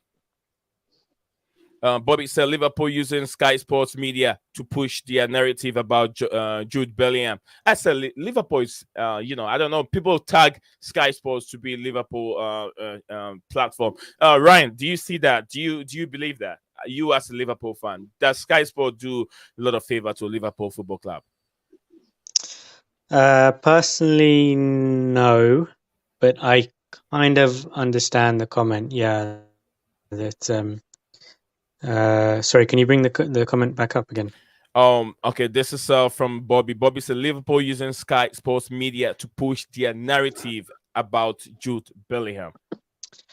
Yeah, so I mean, it's not just like an isolated Liverpool thing. Clubs have, relationships with journalists and who are close to the media, and certainly, yeah, the clubs can push transfer agendas. I've seen that happen in the past, but I don't think that's what Liverpool are doing right now. I think it's just like the media hyping up the story to clickbait and get more viewership, and it's more the media driving that, not the club. Okay, so just like Ryan said, it's just the media driving that, so they can create awareness and for them to be able to get on their platform, and then they can get the views and clickbait. It's always very, very important. Clickbait is very, very good, guys. Clickbait is very, very good. So if you think clickbait is not good, yeah, it draws a lot of attention to your platform. Absolutely wrong, Ted Ballon d'Or. Jorginho is levels even in the Premier League. It was that time Jorginho was, it depends on how you see it. He's part of a winning team, just like Mason Mount. They're all part of a winning team, and they're all good players based on a specific time. Jorginho has been good. He's done a very good job. Penalties, I rate him high among the best in the world. Very good. He has this unique techniques, which no one has it. Bruno Fernandez tries so many times, and he always end up missing. Enzo Dan Rice. This is coming from Raheem Sterling. This is Bobby. Bobby said that Raheem Sterling return to training. So like I said, within 2 weeks time, we're going to see most of our players coming back, and they're going to be, the bench will be very strong. So the bench will be very strong. Raheem is getting ready. Aubameyang is also there. We have Reece James also coming back very soon. He's close. I'll say he's ready. We have new signings there. Badishia also playing very well. So how didn't you know the people on this chat don't go to games? Another. So let's do away with it. Let's do away with it, brother. Diego Costa. Let's do away with it. We can going back and front. Else I won't be able to read all these comments. Diego Costa 19. He said bye. Thank you very much, and you have a wonderful night. We'll see you again tomorrow, Diego Costa. May the Lord protect you whilst you go in bed. Bobby Smoky Signals. Sorry, brother. Not sure what happened, but all your comments were hidden for some reason. I have removed this. Sorry for any inconvenience that caused. So yeah, we have our mods are working very well. So sorry, Bobby, if for some reason something happened to your comment. Steven here. Steven said Diego Costa 19. They are just saying be constructive from what I'm hearing. So it's it's very difficult for some people to understand certain things. But I hope that we all have patience. So finally I've come to the end of this stream. But I don't know if I should go on and say Ryan should be tired. Staff should be tired by now. I'm not tired, no. Can I address something that was in the chat? Yes, sir. You could go ahead. We are here. Right.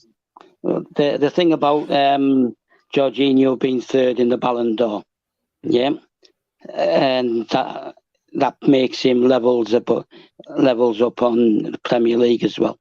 Right. Explain to me why Donnarumma won the goalkeeper, the Lev Yashin Award, right, and was voted best goalkeeper. Explain that to me, right? He was the Ballon d'Or, right, was judged on European competition, right? A lot of people who vote in the Ballon d'Or don't really concentrate on the Premier League, right? So that was partly on the UEFA competitions. It was after the European Championships, which is why Donnarumma got it instead of Mendy, right? Because he won the European Championship. You're going to tell me, right, that Jorginho is better than Kante? Anyone going to tell me that Jorginho is better than Kante? I don't think so. They all play. See, they all play different positions, so it's hard for you to tell. If they all play the same position, then we can say, okay, this guy does better job in this position than his brother, which they both play in the same position. So you cannot compare Jorginho. Here you can compare Jorginho and Kante, yeah, because the position they play. Yeah. I wish we had a Man City fan on the panel, right? So they could tell you what Man City fans were posting on social media whilst the Champions League game was on. Yeah. And they'll tell you, because I've seen it, I've seen them saying it, right? If it wasn't for Kante, we would be winning this, right? Mm-hmm. And I have no argument with that, because Jorginho was dispossessed once by Kevin De Bruyne and once by Raheem Sterling, close to the goal, and they were bearing down on goal to have a shot, right? And each time, Kante won the ball back and made them look like fools, right? So if anyone was robbed, it was Kante, right? He only finished 5th or 6th, I think. So that season, when we won the Champions League, right, Kante was far better player, right? Even better than Mason Mount, okay? But we don't get to vote for that. The fans voted on the Player of the Year for Chelsea, right? The worldwide fan base, okay? Nobody said that people aren't going to the games, right, or questioned who's going to the games or who isn't. The only comment I made was, right, that the people who go to games, of which the vast majority are English, like to see English players, academy players, out on the pitch. That's the only thing I said. Never questioned whether anybody goes to games or not.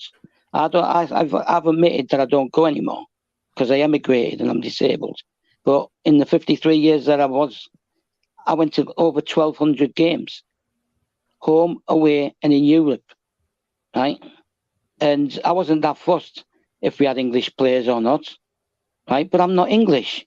Although I was born and raised there, I'm not English, and I wasn't that fussed. But the vast majority of people who go to Stamford Bridge are English, and they want to see homegrown players. They accepted Christensen because he come out of the academy. Same thing with Aki, because he came out from the academy. There was a comment earlier on that homegrown, right, has to be for 3 years or whatever. A homegrown has to be 3 years at your club, right? Yeah. And brought through your academy and raised through the academy. Raheem Sterling qualifies as a homegrown, right? Because he was brought up by Liverpool and trained by Liverpool, right? And the same thing with Chukwuemeka, right? By Aston Villa, okay? But the problem there is you're only allowed a maximum of 4 in your squad of such players. So if the club didn't train them, you're only allowed 4.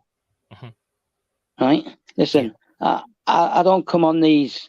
I didn't really want to come on you asked me and I wanted to show you support, right?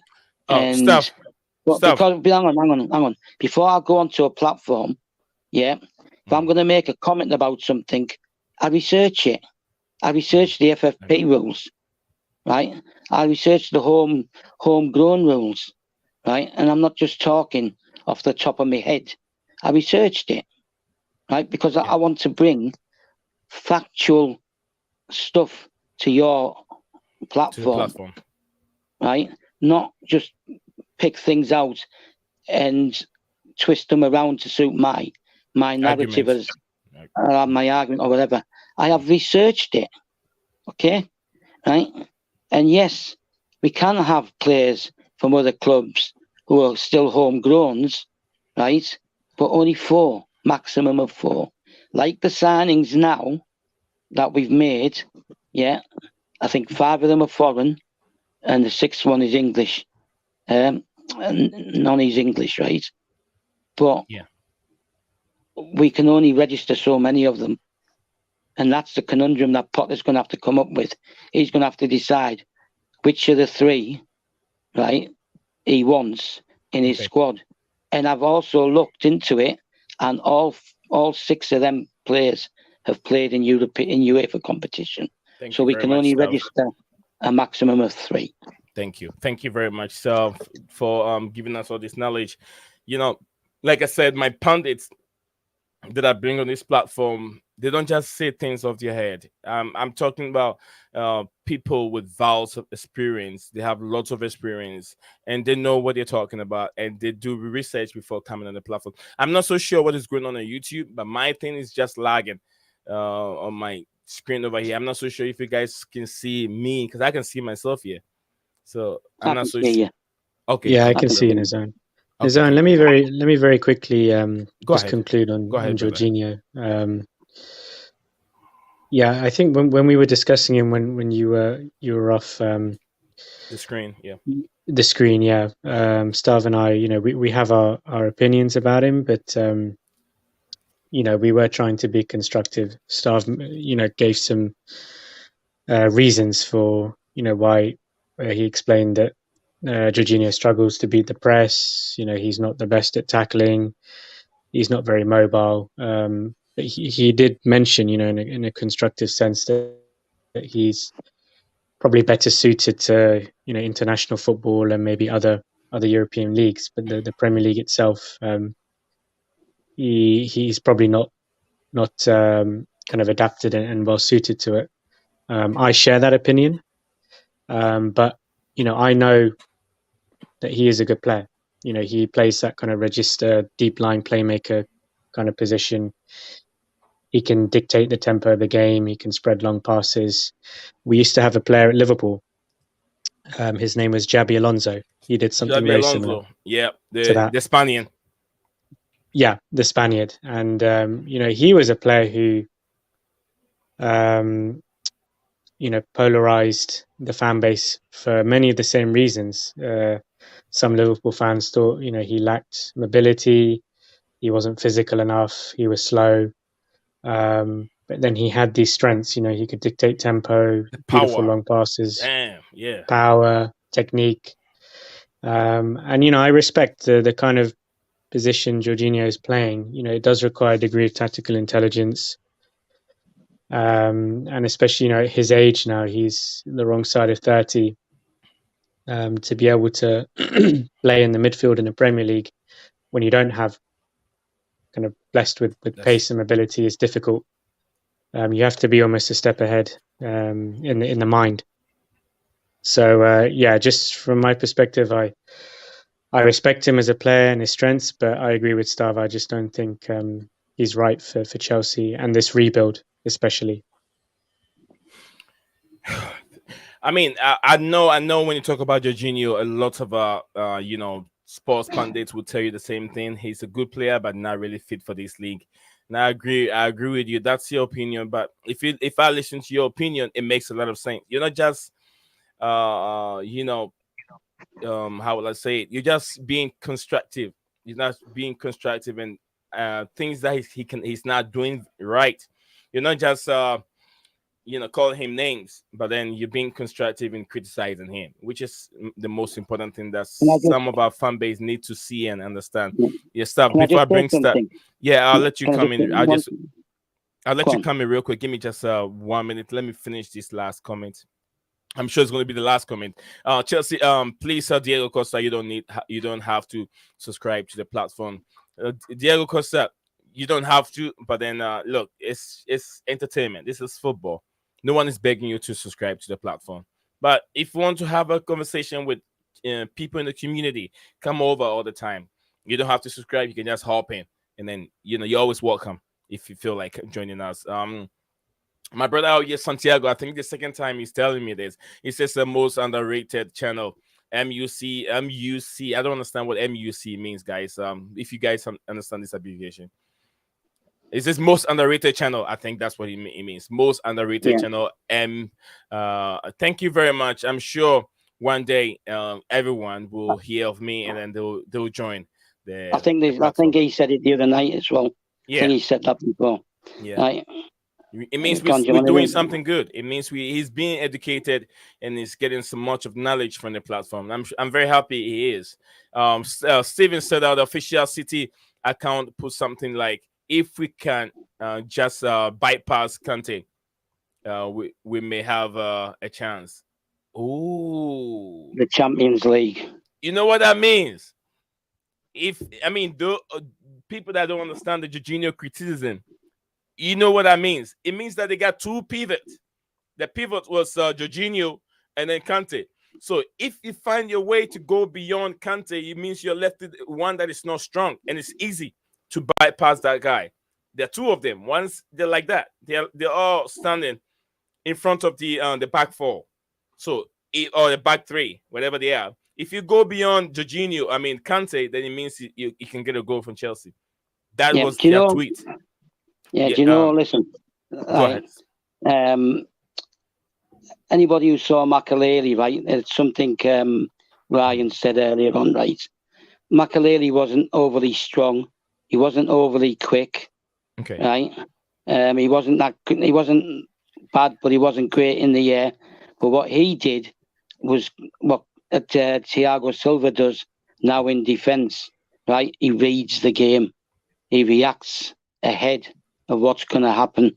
He predicts what was going to happen. And because of him, we could go forward. Lampard could get forward. Ballack, Essien, all that lot could attack because they knew that Makelele was going to be there to cover them. Okay, and that's the difference.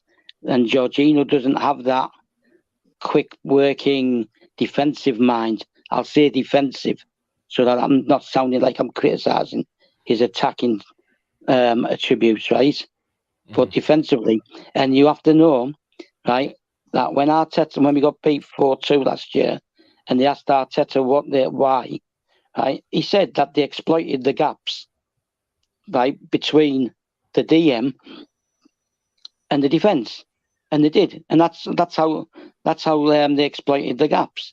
And if you watch the game again, when we lost 4-2, that's what they did.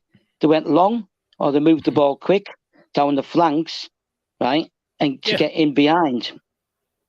Right, that's not me making it up. That's not me being critical. Right, he's now become targeted because they know his strengths and his weaknesses. Right, and when it's as simple as that. That's not. I agree with you 100%. I remember the Premier League. Oh, were you saying something, Ryan? Okay. Like I said, I agree with you 100% because I remember anytime we're going to play Chelsea playing any other team, they'll tell you target Jorginho. They put men on Jorginho. They put a lot of players on Jorginho because he's not that strong on the ball. And when he loses the ball, it means that Chelsea's going to end up conceding goals. So they put pressure on Jorginho. That should tell you that they found a weakness. Because you have to know, Haaland have had it a little bit easy. People think that, and that's still the point of correction. And then I don't know what's going to happen in the future. I know Haaland have broken so many records, but a time will come, they will stop him because they're getting used to how he plays. That's what the Premier League does. When you're a player, you come in, when you're a coach and you come in, other coaches, other players are studying the way you play. A time will come, Haaland will find it difficult to score goals. It's not going to have it so easily and banging in goals all the time. He's a monster. He's a very good player. He's quick. He's strong, good in the air, everything. But then the defenders are also monitoring his movement. They're watching him, the way he does things. And the time will come, he's not going to have that many goals within a period of time. He's gone couple games without goal. He just had a hat-trick. I mean, not a hat-trick. I think a brace not too long ago. But look how long it took him to start getting goals. You know, it depends on the team also. But then a time will come, Haaland won't be scoring that many goals like that because defenders are watching him. They're doing their homework right. So Haaland is not Messi though, but Haaland is good. He'll be. He's a good player. Club Code is in the group chat as not enough character on YouTube. Oh, okay. I'll show that when I get a minute. Santiago said, "I'm out, guys. What time do you guys usually start the stream? Live in Central time. Oh, Central time. Central time. It's 1:30. I think 1:30 American time. 1:30 because my Eastern time. I'm not so sure Central time. I'm not so sure with the convecting how to swap it back. Eastern time is 1:30 American time. So if you look at 1:30 American time, it's when I do stream. It's 6:30 UK time. So you can check into that time. And we're always live, Santiago. Thank you very much. You know what, Santiago? You mean a lot to me and then the panelists in that platform, and then also you're always welcome. Very soon you will get your word to be a part of the mods on the platform. I'm rewarding more people to be because I think Santiago is already there. He's already a mod. Thanks, Santiago, for your contribution and then being part of the platform every day. I think one more thing we're gonna say, guys. I think it has to do with the Lionel Messi.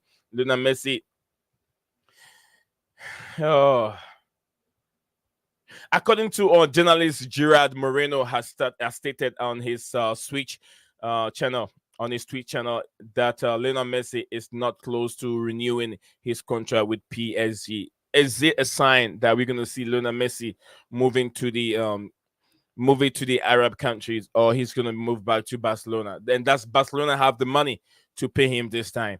Let's pay a little bit attention to this topic before we bring the stream to an end. We'll be streaming for over 3 hours, guys. My back is killing me. Lionel Messi. Messi, Uncle Messi. I'll start for Ryan. Stav will end with Stav. Ryan, Messi again in the news. He's not willing to renew his contract with PSG.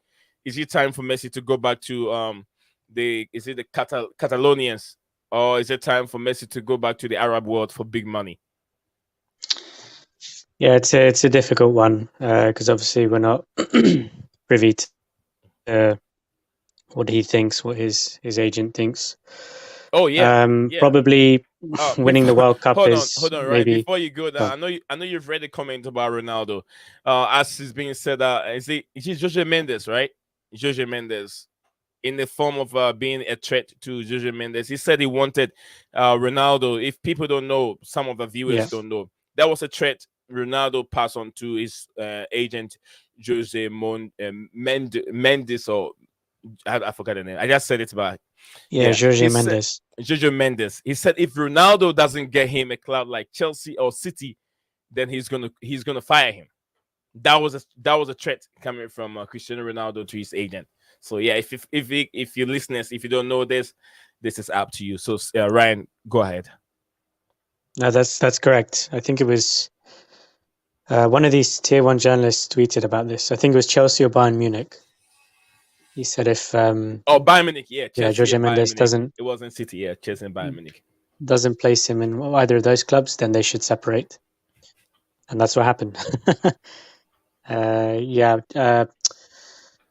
With Messi, I think it's Marca, isn't it? That Spanish newspaper and media agency. They're the ones who're running with this story, because I think immediately after Argentina won the World Cup, he'd verbally communicated to the club that he will be extending his contract, given it expires at the end of this summer. But now he seems to have changed his mind and done a bit of a U-turn. Maybe he's had more time to think and reflect. Because you've got to remember, he's 35 years old. He's in the twilight of his career. He's just, reached the nirvana. He's won the World Cup. He'll try to win the Champions League with the PSG this season, but he's maybe thinking about the next chapter in his career where he wants to retire. Maybe he wants to follow in the steps of Ronaldo. Move to a lesser league, to a different part of the world, and try to kind of grow football and in the Middle East or the US. So he's keeping his options open.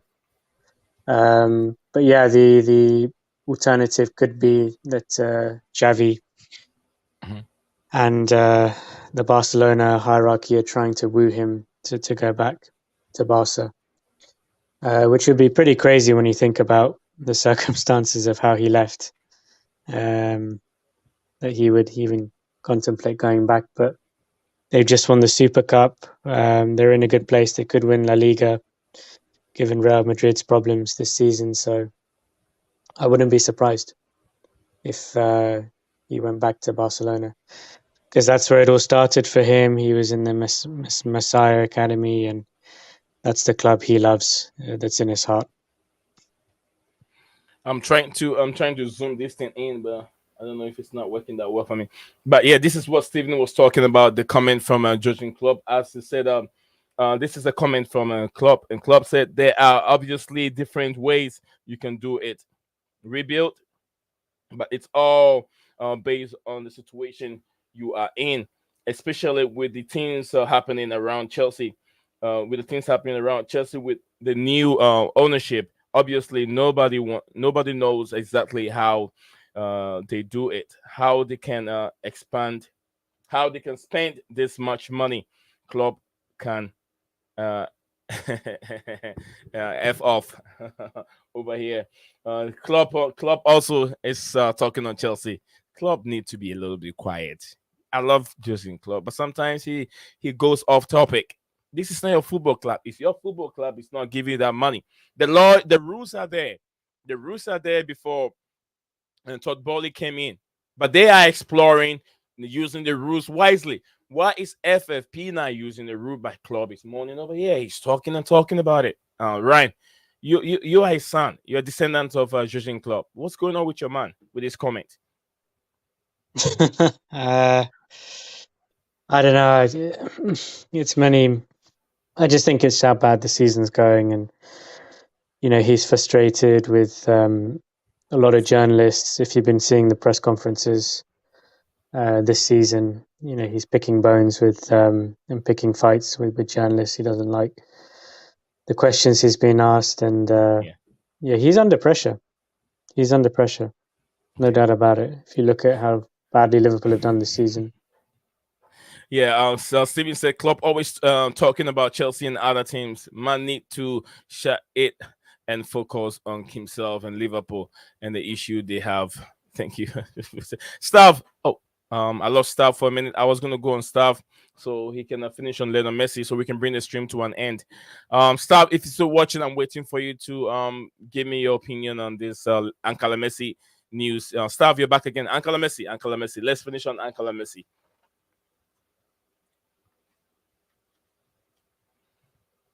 Stavi. Messi. Yeah, let's finish on Messi being linked. He's not willing to extend his contract at PSG. Is it the time to see Messi moving away to the Arab world, or are we going to see Messi going to the going back to the Camp Nou? Well, I've seen stories saying that De Jong saying that he's been forced out to get rid of PK. And there'll be a couple of others as well. And I think that's where he's hoping to go back to. The only reason he left was because of the La Liga FFP rules, not because he wanted to or because they didn't want him. Because he accepted taking a pay cut, but then they were told you can't sign any more players under the FFP. So that's why he went there. And UEFA's thing now come up with this clause in the loopholes and stuff like that. He's going to have to, they're going to include the salaries, like I said earlier on. So the likelihood is that he's not renewing because PSG have suddenly realised they've got to cut his wages to get him back in. So he's probably been asked to take a pay cut. So if Barcelona can do the deal, right, and the Liga FFP lets him, he'll go back there. If not, he'll probably go up to where Ronaldo is. And if someone was offering me, nearly $500 million for 3 or 4 years, I'd be going there as well. Okay. But it's up to him. If he still loves football and he still loves Barca, that'll be what they explore first. And then if it's not possible, then maybe they'll go to the Middle East. Okay. Yeah. He wants to. If he goes to the Middle East, the money he's going to earn will be way bigger than, way bigger than what Cristiano Ronaldo is making. And I keep asking myself, if the Arab world really have that much money, why are they not investing into the people that need it, the poverty, the children? I mean, poverty around the whole, even their own country. But yet they spent that huge amount of money on one player. It's kind of sometimes very difficult for me to understand human nature. There are kids that need a little bit of money to keep them going. Just $1 to feed them a day. But then they spend this amount of money on this player for nothing.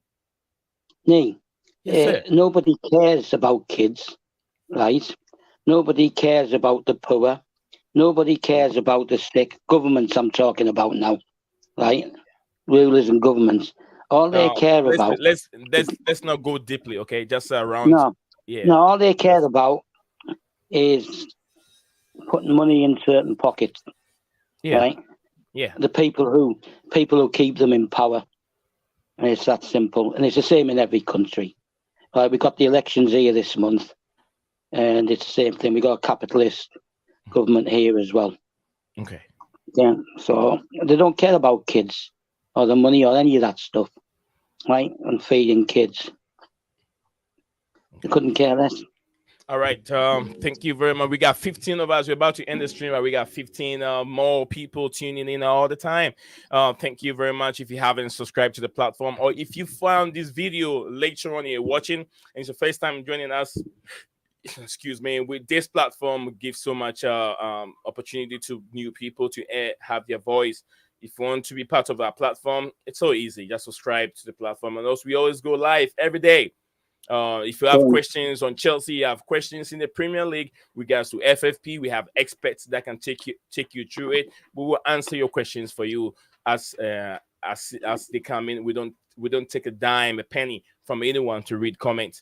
That is not accepted on their platform. But if you feel like sending us a dime or a penny to help the development of the channel, it's all up to on you. But we don't ask for a penny. So thank everyone that has been here for the past 3 hours 27 minutes. I want to say thank you, everyone. I've been talking for that long. My panelists, oh man, they are amazing people. They have the heart, they have the patience. Some of the comments that are coming in were a little bit direct. Some of the comments were not the best, but some were good.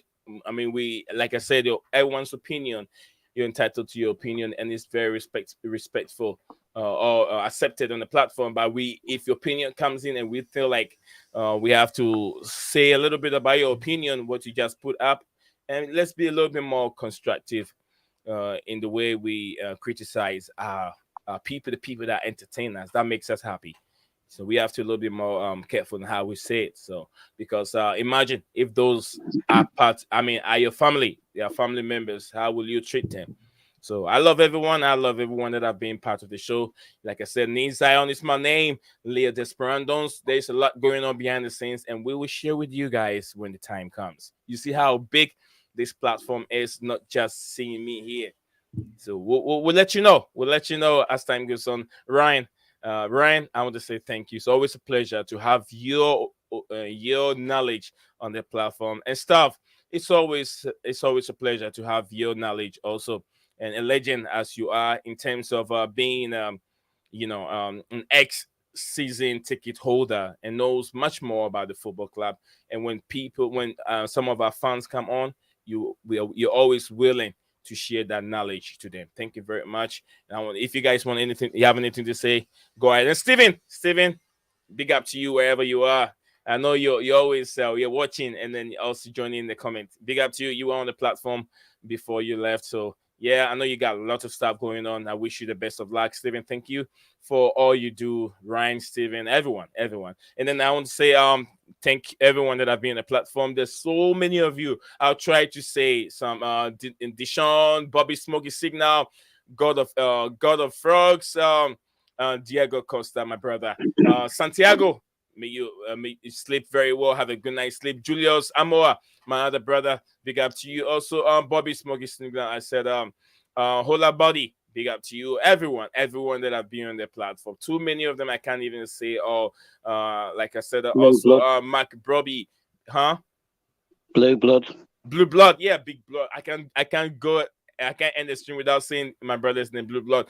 Don Raymond in Texas, big up to you. Another big Chelsea fan. Thank everyone that has been part of this platform since beginning to now. We are getting close to 3K. That's how it goes from 1K, 2K, 3K, and very soon it will get to 5K, and then a million subscribers, and you will be getting our plaque very soon. Ambition. If your ambition is very high, you will get the aim high. Do not aim low. And someone asks you what do you want, tell him you want gold. Don't say you want something small. Tell him if you like, he might get you the gold. So always aim high. The sky is the limit, and we keep growing the community. We won't stop growing. Thanks everyone that has been here on the platform. Have a good night. Ryan, you want to say anything? Stav, you want to say anything? No, just everybody respects other people's opinions, but like we said, like be constructive and be polite. Because I'm going to hold my hands up and say that when I see our players being disrespected without constructiveness, I do sort of get angry. But I love every player who's ever played for Chelsea. Look at my picture, right? And that shows my favourite player, right? And yeah, right. So that should. And he's not from Cyprus. He's not even from Cyprus. He's not even from. Yeah, that's right. He's not he's from not English. He's English. Not Cypriot. He's an African from Ivory Coast. Yeah, right. And why do I love him? Not just because of the goals, because he used to battle. He used to get stuck in. He could do anything with both feet, his head, right? And he gave 100%. But even he was rested at times, right? Mm-hmm. Because we rotated him with Crespo. So yeah, Crespo. Crespo, and also Solomon Kalou. Also. Yeah, and Kesman. And also Anelka. Remember, Anelka came to take his position for a while. Yeah. Anelka, Kesman, right? Just love and respect the players. If it don't suit you, right, and you want to comment about it, comment, but do it respectfully and constructively. Thank you. Right? Thank you. Ryan, Big Ryan. Yeah, I kind of echo everything that Stav said. Yeah, we respect all opinions here. It's just would be helpful, constructive. To be constructive. But yeah, we respect everybody, and we hear all opinions on this channel. There's no right or wrong. Absolutely. Yeah, everyone knows, and we thank everyone for being here. So, Leo Desperandos, like I say, hang on to hope. That's what it means. Leo Desperandos, hang on to hope. We'll see you again tomorrow, same time. Bye-bye.